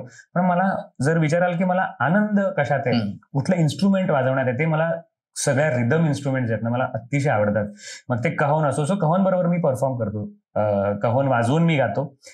झेंबे म्हणा किंवा इव्हन आपली फोक इन्स्ट्रुमेंट्स म्हणा की दिमडी, चोणकं, बगलबच्चा, या सगळ्या गोष्टी मला वाजवायला खूप आवडतात. तबला मी थोडाफार शिकलोय लहानपणी, पण अगेन तो पूर्णपणे मी नाही कंटिन्यू करू शकलो. पण तालाचं एक बेसिक ज्ञान. आणि एक जी गोष्ट असते ना, म्हणजे आता जेम्बे इज वन इन्स्ट्रुमेंट और कहोन is like just one thing, त्या गोष्टी मला जमतात असं मला वाटतं. जेव्हा ते 2 हाताचा प्रश्न येतो ना, म्हणजे तबला आणि डग्गा, तर तिकडे मग थोडंसं, because that is a technique, that is a proper हे. सो मी म्हणणार नाही की मी तबला वाजवू शकतो, पण मी कहोन वाजवू शकतो किंवा मी जेम्बे किंवा फोक इन्स्ट्रुमेंट मी वाजवू शकतो थोडीफार. सध्या झालंय कसं बघ, की पूर्वी आपण म्हणायचो तर संगीत म्हटल्यानंतर शास्त्रीय संगीत, आणि आता जे संगीत आपल्याला कानी पडतंय तर त्यात बऱ्याचदा असं होतं की ते डिजिटल जास्त झालंय, वाद्यांचा वापर कमी झालाय. याबद्दलचं तुझं मत काय? म्हणजे मेनस्ट्रीम मध्ये झालाय कदाचित. मेनस्ट्रीम म्युझिक मध्ये डेफिनेटली तो बदल आलाय. बिकॉज अगेन आपण सगळ्याच गोष्टी आजकाल ह्या मापदंडावर तोलतोय की ते किती स्वस्तातल्या स्वस्तात आपल्याला करता येईल. म्हणजे मनी और that aspect has become the most important thing. मग तुम्ही सर्वात कमी मध्ये सर्वात बेटर काय आउटपुट देऊ शकता, हाच हिशोब मोस्टली बजेटिंगला जास्त बजेटिंग आणि मग त्या सगळ्या गोष्टी आहेत. सो मे बी त्याच्यामुळे ते झालं असावं. बिकॉज डिजिटल म्युझिक बनवण्यासाठी तुम्हाला खूप मोठा पसारा लागत नाही. तुम्हाला स्टुडिओ टाइम कमी होतो तुमचा, because you're not recording instruments. तुमचं म्युझिशियनची कॉस्ट कमी होते, विच इज काय म्हणजे it is definitely sad. Because आपण कुठल्या तरी एका कलेला मारतोय.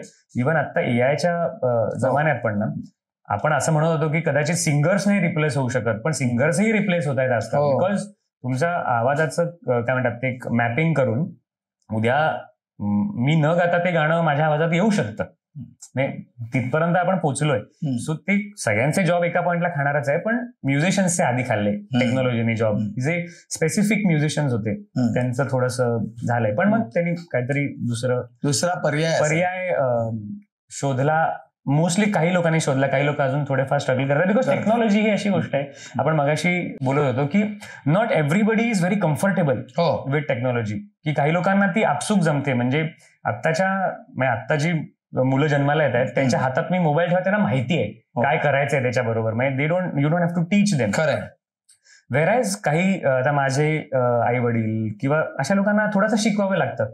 बट कुठेतरी तेच झालंय की तिचा वापर करून आपण खूप अमेझिंग गोष्टी करूही शकतोय आणि खूप जास्त गोष्टी करू शकतोय ज्या आपण आधी कदाचित तेवढ्या गोष्टी पण नाही करू शकायचो.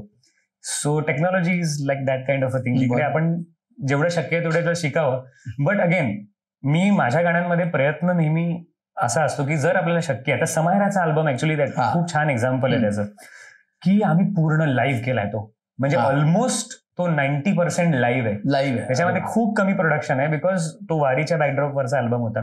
सो आपला साऊंडस्केप जो होता तो वारीचं जे फोक म्युझिक आहे, प्लस आपले जे 2 कॅरेक्टर्स आहेत ते हौशी म्युझिशियन्स आहेत, त्यांच्याकडे गिटार आहे कहो नाही. सो तसं आपल्याला 2 वर्ल्ड्स एकत्र आणायची होती. तर त्याच्यामध्ये आम्ही पूर्ण लाईव्ह केलं. म्हणजे साधारण 70-80 तास आम्ही स्टुडिओमध्ये घालवले त्या प्रोजेक्ट समायरासाठी. LM स्टुडिओ जो आहे लता मंगेशकरांचा स्टुडिओ, आनंद डबरेजी इंजिनियर आहेत, तर त्यांच्या बरोबर आम्ही हा अल्बम रेकॉर्ड केला, मिक्स केला. आणि माझ्यासाठी आनंदाची गोष्ट ही आहे, कारण आपण करूच शकतो. आपण एका रूम मध्ये बसून एका कम्प्युटरवर एकटं म्युझिक बनवूच शकतो, पण मला त्याच्यात मजा नाहीये तेवढी. म्हणजे जोपर्यंत आपण लोकांबरोबर संवाद करत नाहीये, त्या गोष्टीवर बोलत नाहीये, थोडासा देवाणघेवाण, मला त्याच्यामध्ये जास्त मजा येते. इंटरॅक्शन मधली जी मजा आहे ती वेगळी. इंटरॅक्शन मध्ये मजा येते. आणि ऑब्व्हियसली मग आपण टेक्नॉलॉजीच्या चांगल्या गोष्टी घेऊया, की आपण एक 1 टेक मध्ये आपल्याला रेकॉर्ड नाही करायचंय आता, तर आपण पार्ट बाय पार्ट करूया. सो त्या चांगल्या गोष्टी आपण घेऊया टेक्नॉलॉजीच्या, पण ज्या गोष्टीमध्ये मजा आहे त्या गोष्टी सोडूही नकोया, which is human to human interaction at the end of the day. Because मी एकटा संवाद correct. Again we come back to the same thing. So त्याच्यामध्ये जी मजा आहे, मी एक कंपोजर म्हणून काहीतरी एक वेगळा विचार केलाय एका गाण्याबद्दल. पण समजा एक म्युझिशियन, एक व्हायोलिनिस्ट येतो आणि तो सांगतो की अरे इकडे असं करून बघूया आपण, तो एक वेगळी थॉट येते त्याच्यामध्ये, एक वेगळा एनर्जी येते त्या गोष्टीमध्ये. कदाचित जुनी गाणी आपण अजूनही त्यासाठी ऐकतो कारण त्याच्यामध्ये 25 लोकांची एनर्जी पण आली आहे एकत्र, ती एकाच माणसाची एनर्जी नाहीये. सो त्याच्यामुळे ते गाणं अजून लाईव्हली आहे तेवढं. So this is just I just feel जेवढं शक्य आहे तेवढं मीही प्रयत्न करतो लाईव्ह करायचा. निहार, कसं आहे बघ, आपण टेलिपॅथी म्हणतो. तू आता जुन्या गाण्यांचा विषय काढलास आणि माझ्या लिस्टवरती तोच प्रश्न काय बात आहे की पूर्वीच्या काळची जुनी गाणी अजूनही ओठांवर गुणगुणली जातात, पण मग आत्ताच्या काळातली गाणी तशी म्हणजे गाणी चांगलीच आहेत, पण पटकन अंताक्षरीचा खेळ खेळायचा असेल, स्पर्धा असेल, तर जुनी गाणीच ओठांवरती येतात, नवीन गाणी पटकन येत नाहीत. तर काय कारण असेल त्यामागचं? आम्ही ना ह्याच्याबद्दल खूप बोललोय. म्युझिशियन्स मध्ये ना आम्ही हा विषय घेऊन खूप त्याच्यावर विचार केला की असं काय आहे.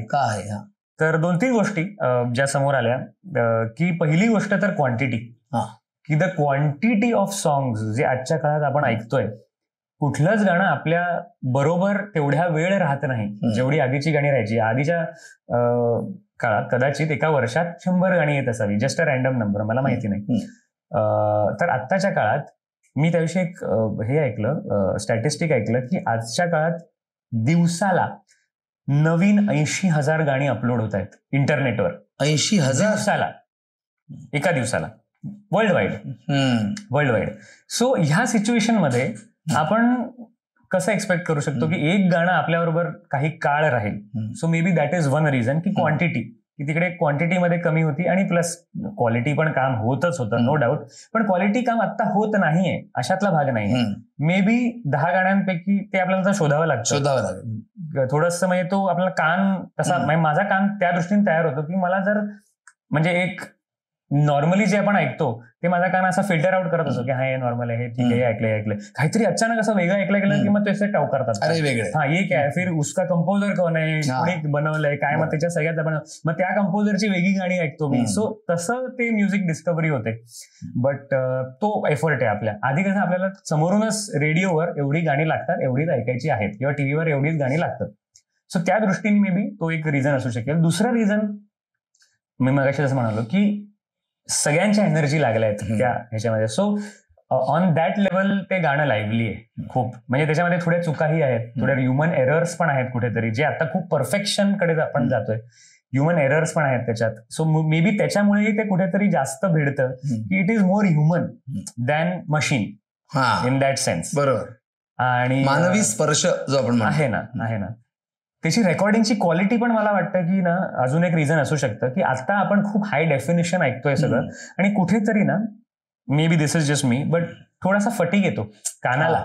दिस इज अ फिजिकल थिंग की कानाला थोडा फटीग येतो, बिकॉज त्या सगळ्याच फ्रिक्वेन्सी आपण खूप लाऊडली ऐकतोय कुठेतरी, जेव्हा की त्या रेकॉर्डिंग मध्ये त्या सगळ्या फ्रिक्वेन्सीज नव्हत्या. त्याला एक स्पेसिफिक फ्रिक्वेन्सी बँड होता त्या गाण्यांचा रेकॉर्ड करण्याचाच. सो ती गाणी साऊंड पण वेगळी करतात, थोडीशी अशी जुनी, एक विनाईलचा जो फील असतो, जुना टच आहे त्याला, जुना टच आहे. बट सेन्सरी ओव्हरलोड होत नाही त्या गाण्यामुळे. ती गाणी आपण दिवसभर ऐकू शकतो, जेव्हा की आपण जर ही गाणी 1 तास ऐकली तर आपल्याला ओव्हरलोड होतो त्या गाण्याचा, फटीग होतो. सो मे बी ते पण एक रिझन असू शकेल. सो आम्ही जस्ट चर्चांमध्ये आम्ही हे 2-3 पॉईंट्स असे येतात की मे बी ह्यामुळे असेल. पण आता ही चांगली गाणी बनतायत, फक्त आपल्याला थोडा एफर्ट आहे ती शोधण्यामध्ये की प्लेलिस्टचं महत्व म्हणूनच कदाचित त्यासाठी वाढलंय की एवढी गाणी असताना मी कुठे शोधू. मग आता स्पॉटिफाय किंवा ऍपल आपल्याला प्लेलिस्ट बनवून देते की बाबा हे ऐका, ह्याच्यामध्ये काहीतरी आम्ही सिलेक्ट करून तुम्हाला हे ऐकवतोय.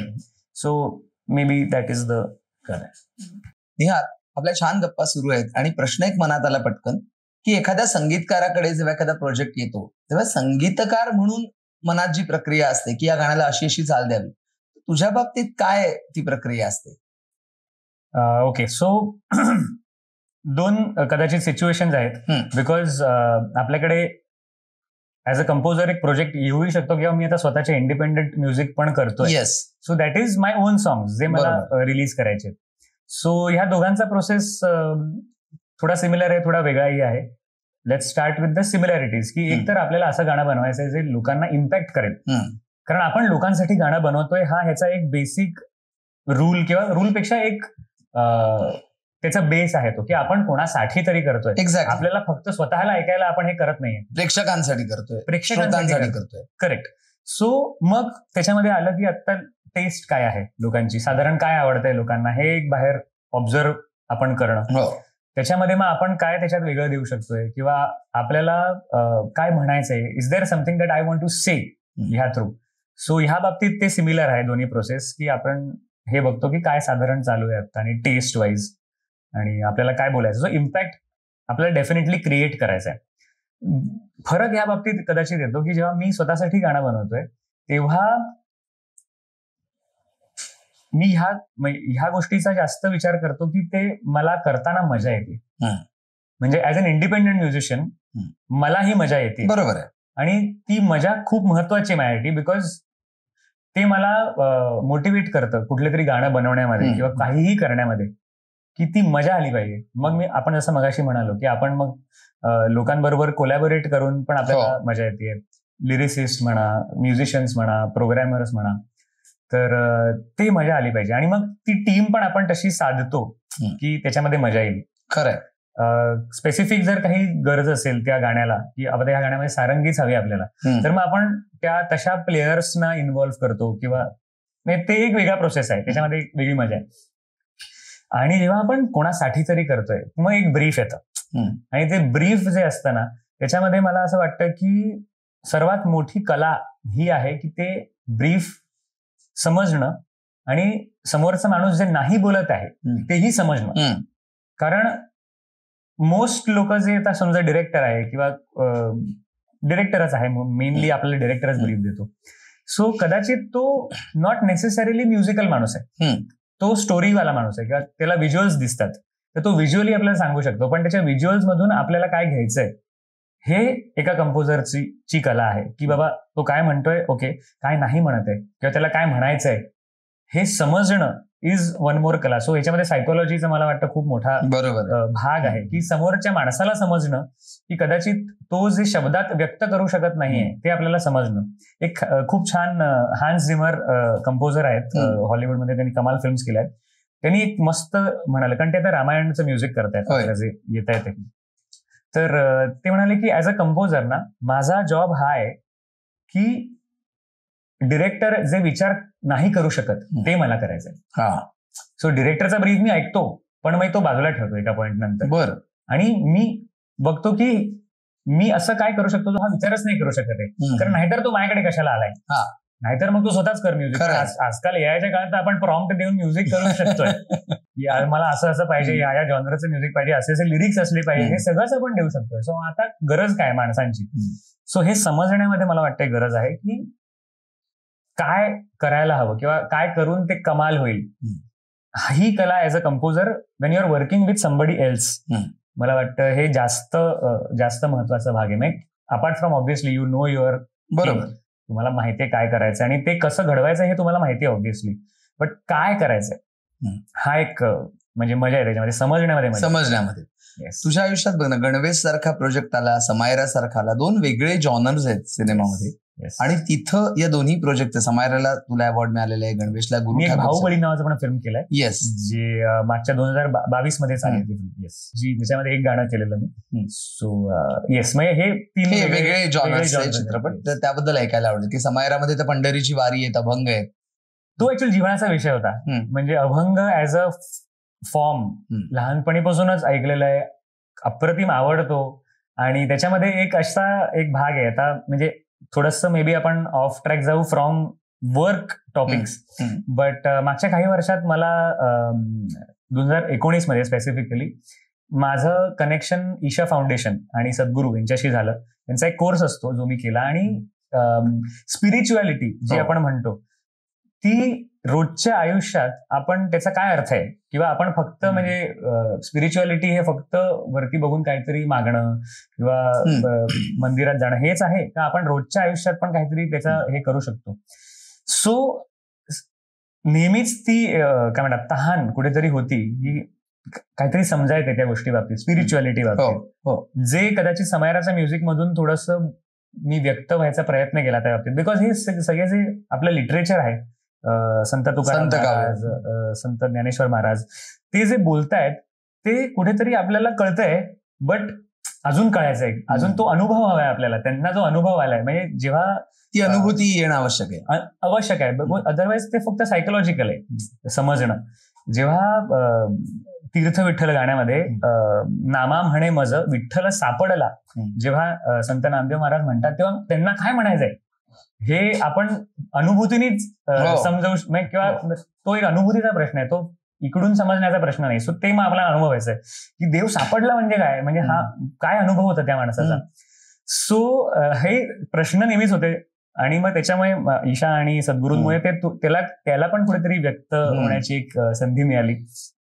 तर समायराचा म्युझिक हे माझ्यासाठी एक खूप स्पिरिच्युअल अनुभव होता, बिकॉज मला त्या सगळे काव्य ऐकून मला असं वाटत होतं की यार हे कनेक्ट आपल्याला कमाल करत आहे, आपल्याला ह्याचं साजेसं म्युझिक द्यायचंय जे त्या काव्याला कुठेतरी जस्टिफाय करेल. म्हणजे त्याला आपण त्याचा गाभा विसरून त्याला फक्त नाविन्य द्यायचं म्हणून काहीतरी वेगळं नाही करू शकत, कारण आम्ही त्याच्यामध्ये एक अशी पण म्हणजे मजलच बोलू शकतो एक्सपेरिमेंटला, की आम्ही सुंदर ते ध्यान हे जे काव्य आहे त्याला एक नवीन चाल दिली आहे. आता सुंदर ते ध्यान आपल्या रगारगात बसलंय, जे मंगेशकरांचं कंपोजिशन आहे.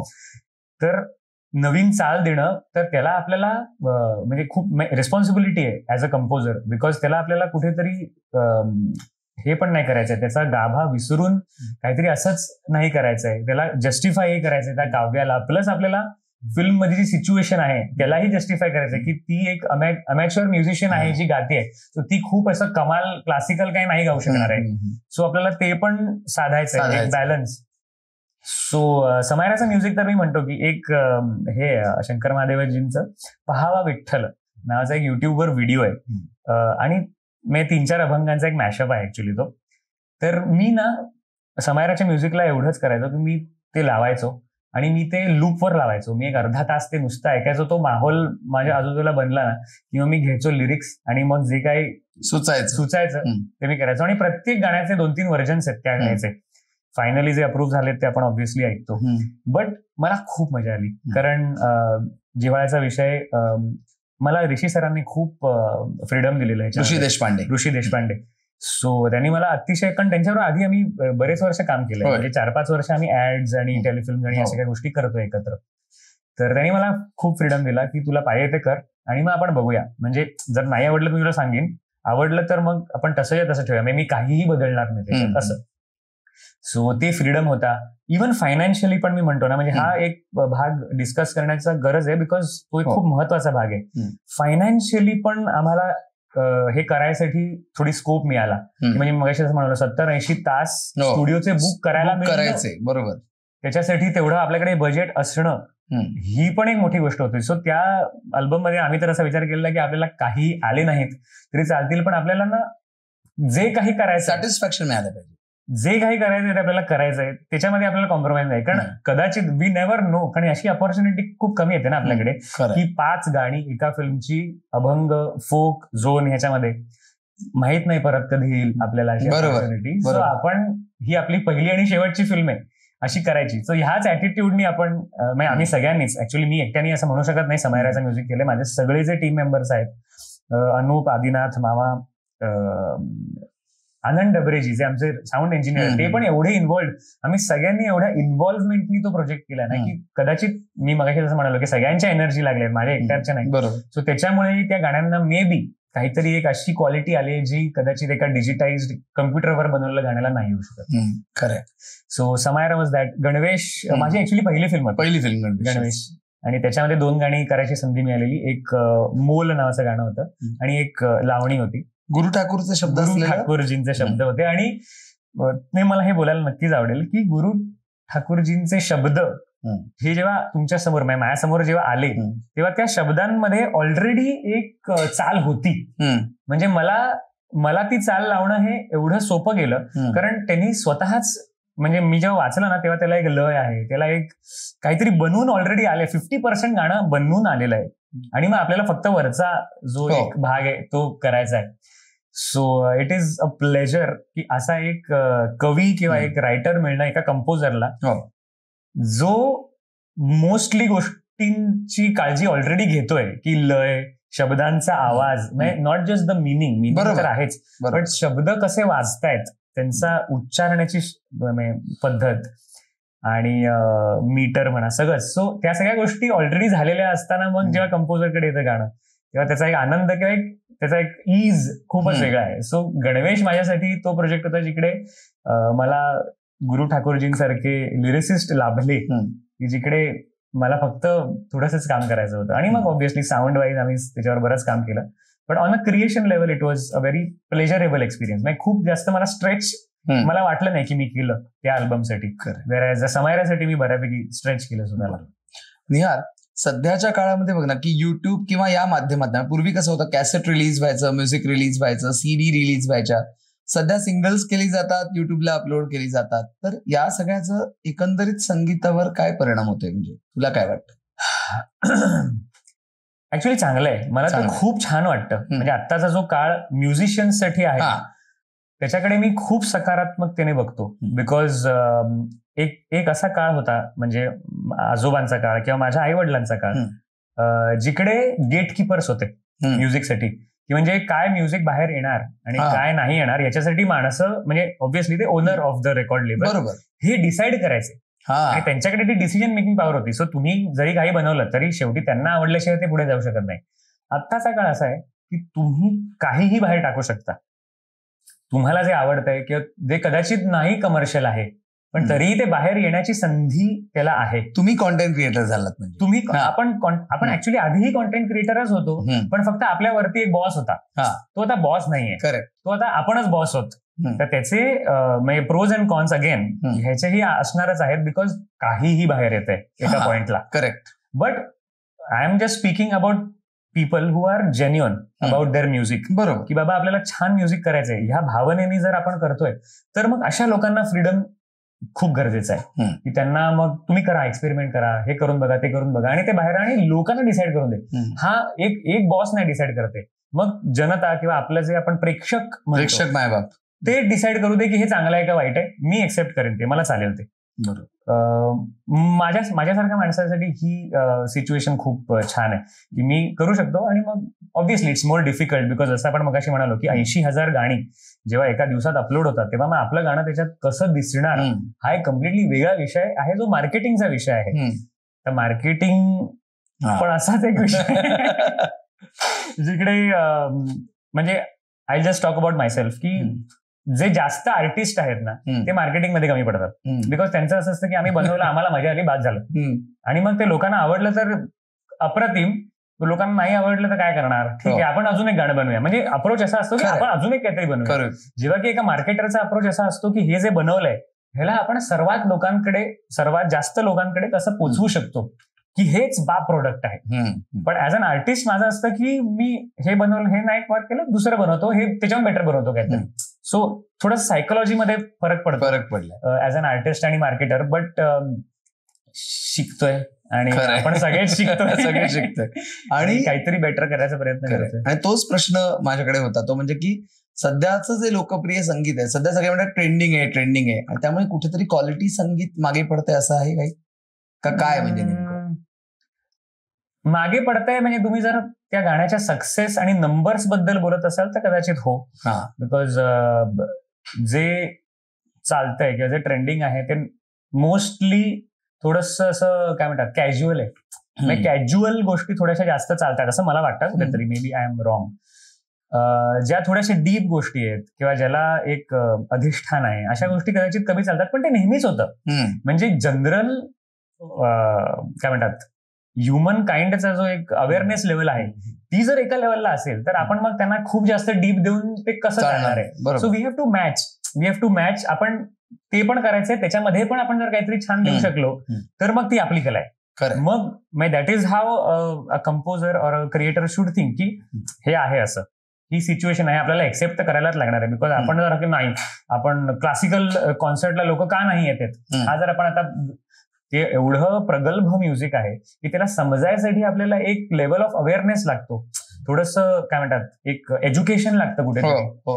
सो ते जर एज्युकेशन नसेल तर आपण हा हट्ट ठेवून पॉईंट नाही. मग आपल्याला we have to find ways की आपण मग तरीही आपण कसं ते प्रेझेंट करू शकतो जेणेकरून लोक ऐकतील. सो हा एक कंटिन्युअस टसल आहे एका म्युझिशियन एका आर्टिस्टसाठी आणि तो आलाच. आणि त्याच्यामध्ये मजा एक वेगळं स्ट्रगल आहे म्हणजे सध्याच्या काळात. आणि त्याच्यामध्ये मजा घ्यायलाच म्हणजे त्याच्यामध्ये पर्यायच नाही, आपल्याला त्याच्यामध्ये पण मजा घ्यायची.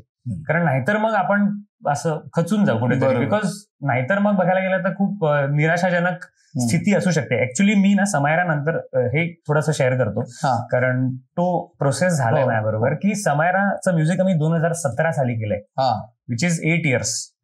2018ला मूवी रेडी होती.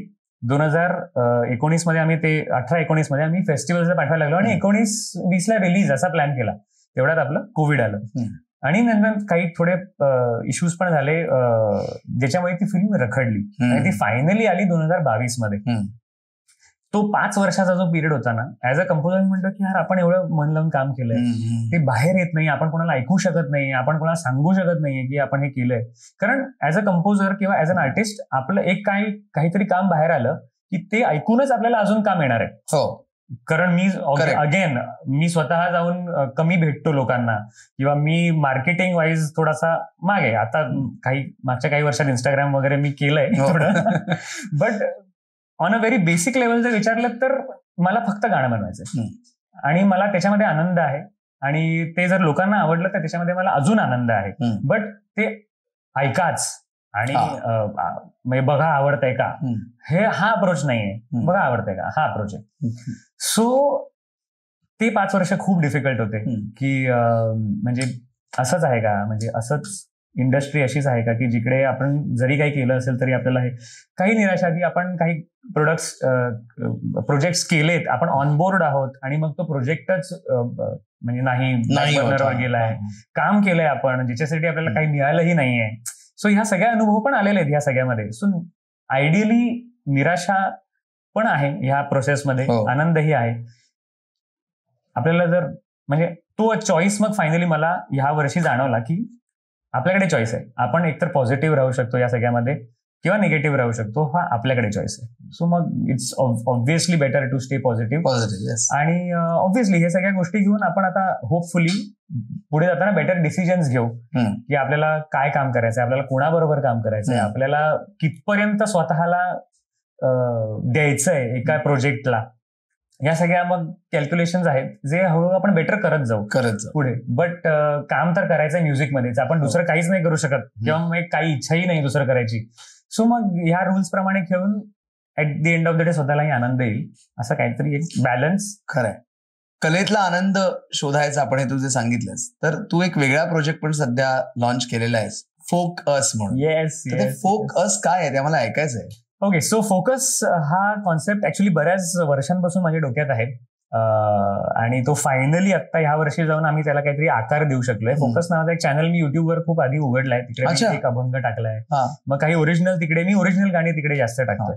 पण ते FOLK फोक म्हणजे लोक असं आहे. करेक्ट. सो फोकस हा ऑब्व्हियसली एक इंग्लिश शब्द आहे, बट त्याचा पण खूप छान म्हणजे त्याचं तेही मिनिंग मला अपेक्षित आहे. कारण because of mobile, because of the amount of information आपल्याकडे येते ना, आपला फोकस नाहीये आजच्या काळात. माझाही नाहीये, म्हणजे मी असं नाही म्हणते लोकांचं, माझाही नाहीये. सो कुठेतरी फोकस आणणं माझा आणि माझ्या प्रेक्षकांचा, की जिकडे समजा एक लाईव्ह परफॉर्मन्स करतोय तर माझी अशी इच्छा आहे की मी कुठेतरी जाऊन त्या लाईव्ह परफॉर्मन्स प्रेक्षकांना म्हणू शकेन की मोबाईल बाजूला ठेवूया पुढचा अर्धा तास आणि नुसतं आपण ह्या इंटरॅक्शन मध्ये राहूया. कारण जर आपण राहिलो ना तर आपण काहीतरी छान अनुभवू शकू. करेक्ट. सो फोकसचा मेन कॉन्सेप्ट तिकडून येतो की मला असं काहीतरी म्युझिक करायचंय जे लक्ष वेधून ठेवू शकेल. आणि लोकसंगीत अगेन, आता मी मगाशी अभंगाबद्दल आपण बोलत होतो, पण ओव्हरऑल लोकसंगीत हा असा एक विषय आहे जे लहानपणापासून आपल्या DNA मध्ये त्याला ते वाजायला लागलं की आपले पाय आपोआप थिरकतात, आपण आपोआप ते गुणगुणायला लागतो. सो आणि मग फोक हा जो एक FOLK आणि US त्याचं मग तसं एक कॉम्बिनेशन की आपलं फोक असं. बरोबर. सो त्याच्याकडे तुम्ही फोकस्ड व्हा. त्याच्याकडे फोकस्ड आपण बघूया आपण कसं करू शकतो की आपण ह्याच्याकडे फोकस होऊ.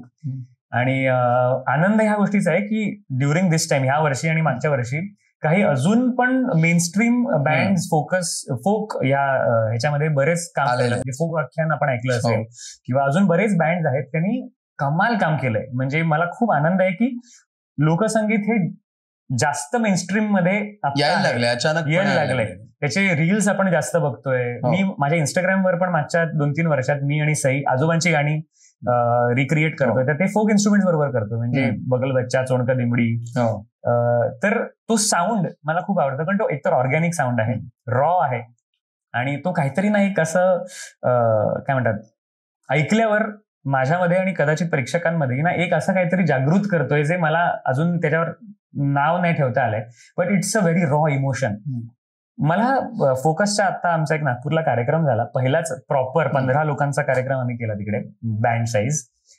तर आणि त्याच्या आधी मी काही छोटे कार्यक्रमही केले फोकसचे, म्हणजे 2, 3, 4 लोकांचे, म्हणजे आम्ही असे. त्या कार्यक्रमानंतर ना मला जेन्युअनली जेव्हा लोक भेटायला येतात ना त्यांच्या डोळ्यात अश्रू असतात.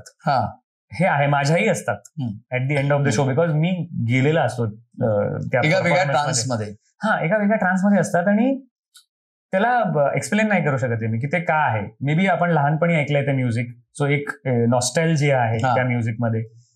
बट त्याच्याहून पुढे जाऊन मला वाटतं की त्याच्यामध्ये एक अशी एनर्जी आहे जी जर आपण ती क्रिएट करू शकलो त्या परफॉर्मन्समध्ये तर ते भिडणार. सो इम्पॅक्ट हा जो आपण विषय म्हणत होतो, इम्पॅक्ट कसा करू शकतो आपण, तर मला वाटतं की लोकसंगीत हा एक माध्यम म्हणून मला असं वाटतं की खूप इम्पॅक्टफुल आहे आणि त्याच्यामध्ये जास्तीत जास्त काम करता यावं ही एक प्रार्थना आहे. So focus going forward, I hope to do more. कारण बाकी तर बिकॉज आई वडील या प्रोफेशनमध्ये असल्याने हिंदी गाण्यांचे कार्यक्रम तर मी आयुष्यभर केले. बरोबर. म्हणजे आता पण माझा एक बँड आहे जो कॉर्पोरेट आम्ही वेडिंग, प्रायव्हेट फंक्शन हे तर आम्ही करतोच आहे आणि तेही एक आनंदच आहे. म्हणजे ती पण गाणी मी जे माझ्या कार्यक्रमात जी गाणी मी घेतो, मॅशअप्स करतो काही किंवा ती गाणी पण गायला खूप मजा आहे. बट हे गाण्यात मजा प्लस काहीतरी आहे, म्हणजे मजा प्लस समाधान ज्याला काहीतरी एक आहे जे मी एक्सप्लेन नाही करू शकत. त्या शो मध्ये म्हणजे फोकसच्या शो मध्ये आता जो झाला नागपूरमध्ये, तिकडे आफ्टर द शो मला ऑलमोस्ट असं वाटलेलं की मी फेंट होऊन पडेल. बिकॉज मी तेवढं स्वतःला दिलं त्या शो मध्ये, कळत नकळत. कारण ती गाणी ते डिमांड करतात कुठेतरी. अच्छा, जेव्हा आपण एक गोंधळ गातोय तेव्हा आपण तो असा नाही गाऊ शकत, तेव्हा असाच गायला हवं त्याला. सो एक खूप छान वाक्य सद्गुरू म्हणाले की एका कलाकारासाठी ह्याच्यावर मोठी गोष्ट नसू शकते लाईव्ह परफॉर्मन्स मध्ये की तो त्याचा शेवटचा परफॉर्मन्स असल्यासारखं तो करतोय की ह्याच्यानंतर मी गेलो समजा तरीही मला चालेल, बिकॉज मी स्वतःला तेवढं दिलंय ह्या परफॉर्मन्स मध्ये किंवा ह्या काळात. सो फोकस मला तो अनुभव देतो की मी प्रत्येक वेळेला I have to go that length की मला स्वतःला एक्सटेंड करावंच लागतं, कारण नाहीतर तो इम्पॅक्ट येणार नाही त्या गाण्यांमध्ये. गोंधळाला म्हणा, अभंगाला म्हणा, किंवा मजा आहे फोकसमध्ये, मजा आहे. त्यातलं काय आहे कौशल? त्यातलं ऍक्च्युली त्याच्यामध्ये काही ओरिजिनल्स पण आम्ही करतो आणि आवडेल. ओके, बघूया चला.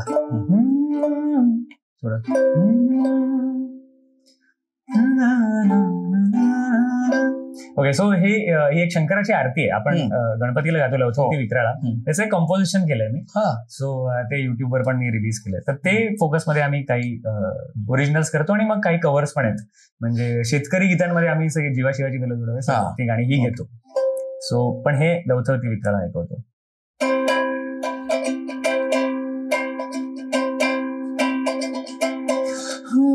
लवथवती विक्राळा ब्रह्मांडी माळा, विषकंठ काळा त्रिनेत्री ज्वाळा. लवथवती विक्राळा ब्रह्मांडी माळा, विषकंठ काळा त्रिनेत्री ज्वाळा. लावण्य सुंदर मस्तकी बाळा, तेथून या जल निर्मळ वाहे झुळ झुळ झुळ झुळा. जय देव जय देव जय देव जय देव जय श्री शंकरा. आरती ओवाळू तुझ कर्पूर गौरा. शंकरा जय देव जय श्री शंकरा. आरती ओवाळू तुझ कर्पूर गौरा, कर्पूर गौरा. सो हे खूपच वेगळ्या पद्धतीने ही आरती पोचलेली आहे. पण असं एखादं गाणं किंवा असं एखादं प्रोजेक्ट की जे तुझ्यासाठी स्वतःसाठी खूप महत्वाचं आहे, असं काही सांगशील? म्हणजे इन टर्म्स ऑफ तुम्ही फोकस बद्दल विचारताय का ओव्हरऑल एखादं गाणं असेल की जे आपल्यावर इम्पॅक्ट करतं म्हणून, किंवा एखादा प्रोजेक्ट की ज्याच्याशी एक वेगळी कनेक्शन आपलं जोडलेलं आहे? म्हणजे मी माझाच प्रोजेक्ट सांगू शकतो किंवा मी माझ्या बरोबर इम्पॅक्ट जो झालाय तेही सांगू शकतो. सो की ऑब्व्हियसली म्हणजे आता हे तर गिवन झालं की फॉर अ मराठी म्युझिशियन आजच्या काळात अजय अतुल यांनी जे काम केलंय ते अशा एका पातळीवर आहे जिकडे मी तरी ॲज अ म्युझिशियन फक्त आता पोहोचण्याचा प्रयत्न करतोय. कारण त्यांनी जो इम्पॅक्ट घडवलाय एस्पेशली फोक म्युझिक बरोबर, मग त्यांची गोंधळ असोत, अभंग असोत. सो ते एक जे आहे ना जो इम्पॅक्ट, आणि त्यांनी जे रेकॉर्ड केलं, ऍक्च्युली मला अजून एक भाग जो आवडतो तो की त्यांनी फोक इन्स्ट्रुमेंट्स जसे रेकॉर्ड केलेत, म्हणजे आपण जैत्र जैतमध्ये पण फोक इन्स्ट्रुमेंट्स ऐकलेत, ती एका प्रकारे रेकॉर्ड झाली आहेत. अजय अतुलनी त्याला एक जो फिनेस दिलाय त्या सगळ्या इन्स्ट्रुमेंट्सला, त्याचा आवाज जो कमाल काढलाय त्या रेकॉर्डिंग मध्ये, तर तेही मला माझ्या गाण्यात कुठेतरी आणायचा इच्छा आहे की तो इम्पॅक्ट आला पाहिजे रिदम जेव्हा आपण रेकॉर्ड करतो आणि जेव्हा मिक्स करतो ते, मग कंपोजिशन म्हणा, शब्द म्हणा. सो माझ्यासाठी तरी आता ते एक हे आहे, काय म्हणतात, एक आदर्श आहे की तसं काहीतरी आपल्याला तो इम्पॅक्ट घडवायचा आहे. May be not the same kind of music, but त्यांचं गाणं ऐकून जे वाटतं ते मला वाटवायचं आहे. बरोबर. सो ते आहे. बाकी माझे ओरिजिनल्स पण मी करतोय. सो ऍज अ म्युझिशियन जरी आता आपण म्हणतोय की फोकस हे डेफिनेटली त्याच्यामध्ये मला जास्त काम करायचंय, बट ऍज अ म्युझिशियन म्हणून पण जी खास आहे ना की आपल्याला सगळंच करून बघायचंय, ती पण एक साइड बाय साइड आहे. आता ही थोडीशी काय म्हणतात एक शिकलेली किंवा एक वाईज गोष्ट आपण म्हणू शकतो की मार्केटमध्ये जेव्हा आपण उतरतोय ऍज अ म्युझिशियन, तेव्हा आपण हे सगळं नाही दाखवू शकत जे काय आपण करू शकतोय ते. सो आपल्याला मग काही एक स्पेसिफिक गोष्ट दाखवायची आहे जेणेकरून आपणच टाईपकास्ट होतो, लोक टाईपकास्ट करण्याच्या आधी की मी हे करतो आणि मला ह्याच्यासाठी ओळखा. जो ऍक्च्युली ती ओळख अगेन कृपा मला ईशा फाउंडेशनच्या महाशिवरात्रीमध्ये घ्यायची संधी मिळाली 2023 आणि 2025 मध्ये, आणि तिकडे मी लोकसंगीत गायलं. म्हणजे त्या स्टेजवर पहिल्यांदा मराठी गाणं मी परफॉर्म केलं नाही, ती संधीच मिळाली मला. आणि पहिल्यांदा जेजुरीच्या खंडेरायाच्या लग्नाला ही 2 गाणी गायली. ह्या वर्षी डमरूवाला नावाचं एक गाणं मी गायलो.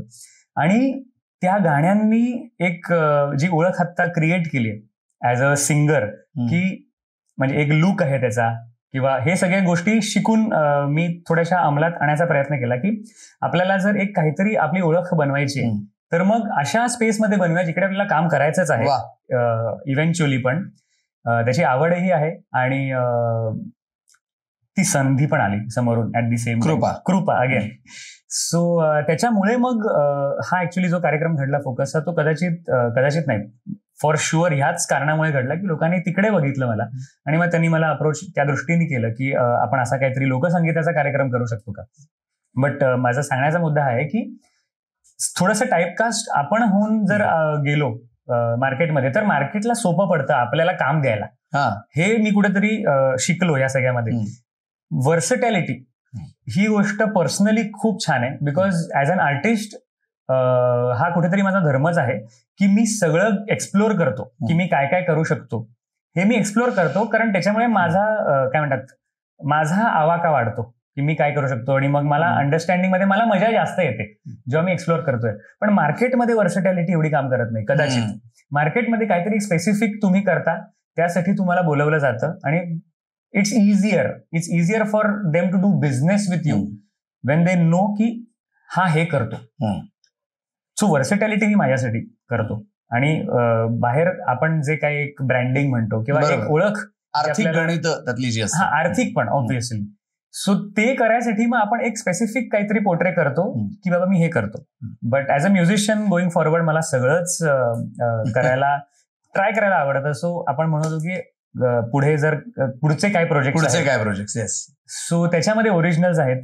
मी फोकमध्ये पण काही ओरिजिनल्स करतोच आहे, पण थोडंसं पॉप किंवा मराठी पॉप ह्या झोनमध्ये पण 1-2 गाणी बनवलेत आम्ही, आता रिलीज करू आम्ही. We are in talks with some record labels, so काहीतरी मोस्टली त्याच्यातून डेव्हलप होईल. बट ओरिजिनल्स करतोय मी आता आणि फोकस करतोय, माझे बाकीचे कार्यक्रम करतोय. आणि आता साधारण ह्याच्या पुढचा जो काळ आहे, साधारण 6 महिने टिल मार्च एप्रिल, तो लाईव्ह शोज साठी खूप चांगला असतो, बिकॉज बऱ्याचशा गोष्टी इव्हेंट्स असतात. So it's season time for us. So हे पण मला ऍक्च्युली एक म्युझिशियन असण्याचं खूप आवडतं की ना एक सीझन असतो आणि तेव्हा आपण प्रॉपरली फुल रेडी होऊन बसायचं की काम येईल आणि आपण घ्यायचं. पण there is also in of season, जिकडे आपण थोडंसं चिल करू शकतो. चिल करण्यापेक्षा ना थोडं प्लॅन करू शकतो की आपल्याला काय करायचंय पुढे, किंवा थोडंसं रेस्ट करू शकतो की आपल्याला रेस्टची पण तेवढीच गरज आहे. आपण हे जे सगळे कॉन्व्हर्सेशन्स करतोय आजकाल regarding mental health, regarding everything, की it's not easy being a musician, it's not easy being a human right now. So rest ही पण तेवढीच महत्वाची गोष्ट आहे. सो मग ते ऑफ सीझन मध्ये थोडी रेस्ट करता येते, थोडं प्लॅन करता येतं की पुढे काय करायचंय. सो आपला एक 9 to 5 जॉब तसा नाहीये, जेव्हा काम असतं तेव्हा खतरनाक काम असतं, मग तेव्हा कदाचित 3-4 दिवस 24 तास कमी पडतात. 24 तास कमी पडतात, कधी झोपही होऊ शकत नाही. पण जेव्हा नसतं तेव्हा थोडासा वेळही मिळतो. सो ह्या प्रोफेशन बद्दल मला खूप आवडतं आणि I just try to manage it in a way की जेव्हा काम आहे तेव्हा मग फुल आपण कामासाठी रेडी आहोत, आपण हेल्थ ठीक ठेवतोय आपल्या, तेव्हा जास्ती आपण हे नाही करत आहे. पण जेव्हा काम नाहीये तेव्हा मग गिअर स्विच करता येणं आणि थोडंसं रेस्ट करणं, मग बाकी गोष्टी ज्या आपण नॉर्मली नाही करू शकत त्या करणं. सो ते लिहून ठेवतो मी की मी हे काय आत्ता जरी नाही करू शकत ते मला तेव्हा करायचं. सो तशा प्लॅन करणं, थोडं ट्रॅव्हल करणं, या सगळ्या गोष्टी. बरोबर. सो आय जस्ट फील की गोइंग फॉरवर्ड मला हा बॅलन्स थोडा टिकून ठेवायचा आहे की काम पण छानच करतोय पण मजा पण छानच करतोय. संगीत सोडून इतर काही छंद? संगीत सोडून मला ऍक्च्युली ट्रेकिंगचा छंद आहे. मी मागच्या वर्षी लडाख मध्ये ट्रेक केलं होतं, त्याच्या आधी मी कसोल मध्ये ट्रेक केलेलं. सो मला ट्रेकिंगचा छंद आहे. वाचायला पण मला आवडतं, पण मला फिक्शन जास्त आवडतं. मध्ये मी थोडं नॉन फिक्शन वाचत होतो बरंच, बिकॉज थोडंसं असं होतं की आपल्या आजूबाजूच्या जगात काय चालू आहे ते बघूया जरा. बट परत मी फिक्शनवर आलो बिकॉज मला फिक्शन आवडतं.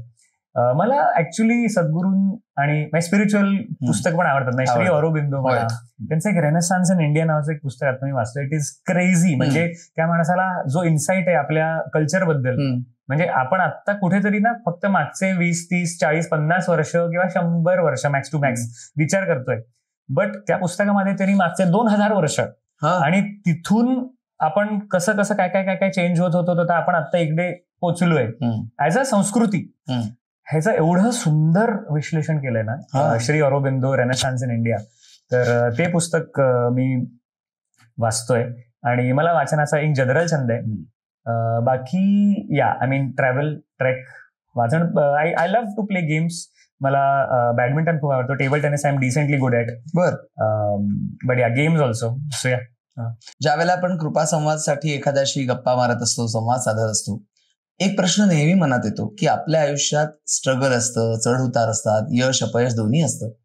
पण या सगळ्या परिस्थितीत भिवू नकोस, मी तुझ्या पाठीशी आहे, असं सांगणारं कोणीतरी असतं. तुझ्या बाबतीत काय सांगशील? माझ्या आयुष्यात डेफिनेटली सर्वप्रथम आई वडील.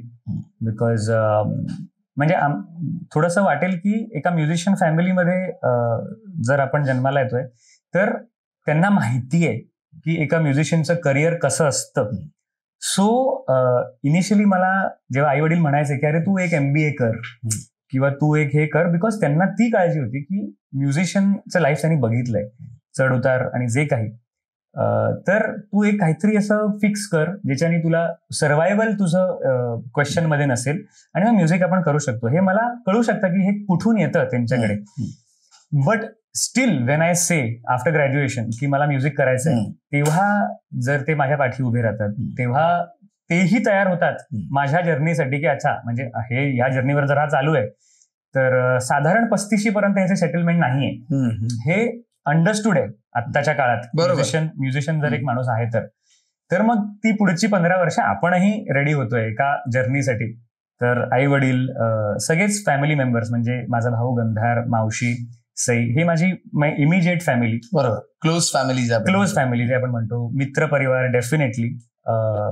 पण ह्या सगळ्यामध्ये जर म्हणजे मागच्या 5-6 वर्षातली ही घडलेली गोष्ट आहे, बट मला हे सांगावं असं वाटतं बिकॉज ती आत्ता माझ्या आयुष्यातली सर्वात मोठी स्ट्रेंथ म्हणू शकतो मी, विच इज सद्गुरू. म्हणजे मला 2019 मध्ये ते भेटले, ऍक्च्युली भेटलेच म्हणू शकतो बिकॉज युट्यूबचे व्हिडिओज मी त्यांचे काही बघायचो आणि मला कनेक्ट झालं.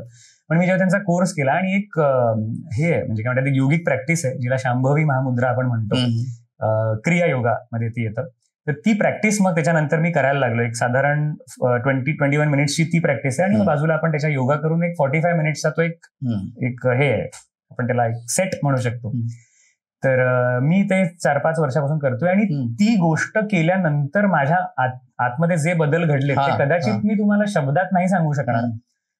बट खूपच सटल लेवलचे, म्हणजे आपण विचार करण्यामध्ये थोडासा फक्त फरक पडल्यावर केवढा मोठा बाहेर फरक पडू शकतो हे मला जाणवतंय. की फॉर एक्झाम्पल मगाशी आपण असं म्हणालो की आपल्याकडे ऑप्शन आहे की आपण एकतर निराश असू शकतो लुकिंग ॲट द सिच्युएशन, किंवा आपण पॉझिटिव्ह असू शकतो. कारण not because things are positive, because positive असण्याचा अनुभव आपला चांगला आहे, कारण आपल्याला नीट राहायचंय म्हणून आपण पॉझिटिव्ह राहण्याची चॉईस करतो. सो हे ऍक्च्युली बघायला गेलं तर खूप सोपी गोष्ट आहे, बट ही अंमलात आणण्यासाठी तेवढीच कठीण गोष्ट वाटते मला. आणि ती कुठेतरी ताकद, ती एनर्जी किंवा तो एक जी समज आहे, म्हणजे मला जेन्युअनली वाटतं की तो कोर्स झाल्यानंतर ना माझ्या सॉफ्टवेअर मध्ये अपग्रेड झाला कुठेतरी असं मला जेन्युअनली वाटतं. सो आत्ता तरी मी हे जर नॅव्हिगेट करू शकतोय तर त्याच्यामध्ये खूप मोठा वाटा सद्गुरूंचा आहे, ऑब्व्हियसली आई वडिलांचा आहे, मित्रपरिवाराचा आहे, माझे मेंटर्स ज्यांनी मला संगीताच्या क्षेत्रात म्हणा किंवा इव्हन लाईफमध्ये पण टप्प्याटप्प्यांवर काही सजेशन्स दिली आहेत, जेणेकरून मी मे बी इकडे न जाता तिकडे गेलो आणि माझं चांगलंच झालंय. सो त्या सगळ्या लोकांचे डेफिनेटली एक्नॉलेजमेंट मला करायचे आहे. बट या सगळ्यामध्ये जर एका व्यक्तीने किंवा एका व्यक्ती पण नाही, एका शक्तीने म्हणू शकतो. मला ऍक्च्युली थोडा सद्गुरूंबद्दल बोलताना ना मी कन्फ्युज होतो नेहमी, बिकॉज माझ्यासाठी ते जे आहेत ना ते जर मी प्रॉपरली बोललो तर ते खूप इलॉजिकल आहे किंवा इलॉजिकल वाटू शकतं समोरच्याला. बट माझा अनुभव येतो आणि मला जे आत्ता वाटतंय ते हेच आहे की मला गायडन्स मिळतो टप्प्याटप्प्यांवर. म्हणजे कुठलीही गोष्ट जर मला खूप जास्त बॉदर करत असेल ना तर मला एवढं आत्ता कळलंय की मला फक्त ना मांडी घालून खाली डोळे बंद करून बसायचंय, जोपर्यंत मला काहीतरी क्लॅरिटी मिळत नाही.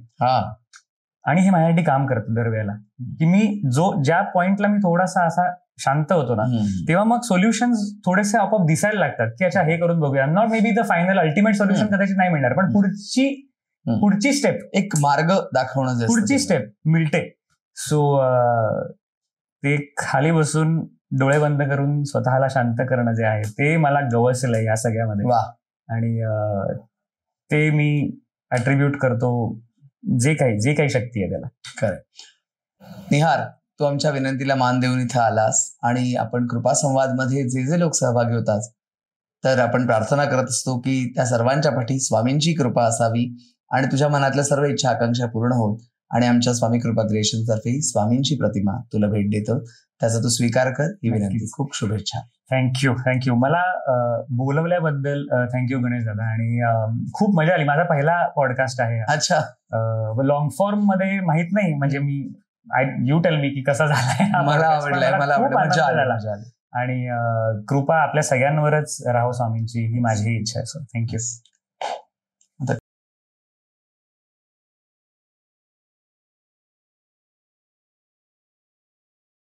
कृपा संवाद ही आपल्या गप्पांची सांगता तुझ्या सुरांनी व्हावी आणि मी तुला अशी विनंती करेन की आजोबांचं एखादं गीत त्याची झलक सादर करावी. नक्कीच. मला ऍक्च्युली गायचंच होतं आजोबांचं गाणं. आणि आजोबांची मोस्टली गाणी जी लोकांना माहिती आहेत किंवा आवडतात ती थोडी उडती गाणी आहेत, पण त्यांचं एक जे गाणं आहे जे मला पर्सनली खूप आवडतं, दत्ता डावजेकरांचं म्युझिक आहे आणि एक वाट संपता संपेना म्हणून एक गाणं आहे. सो ते मला सादर करायला आवडेल.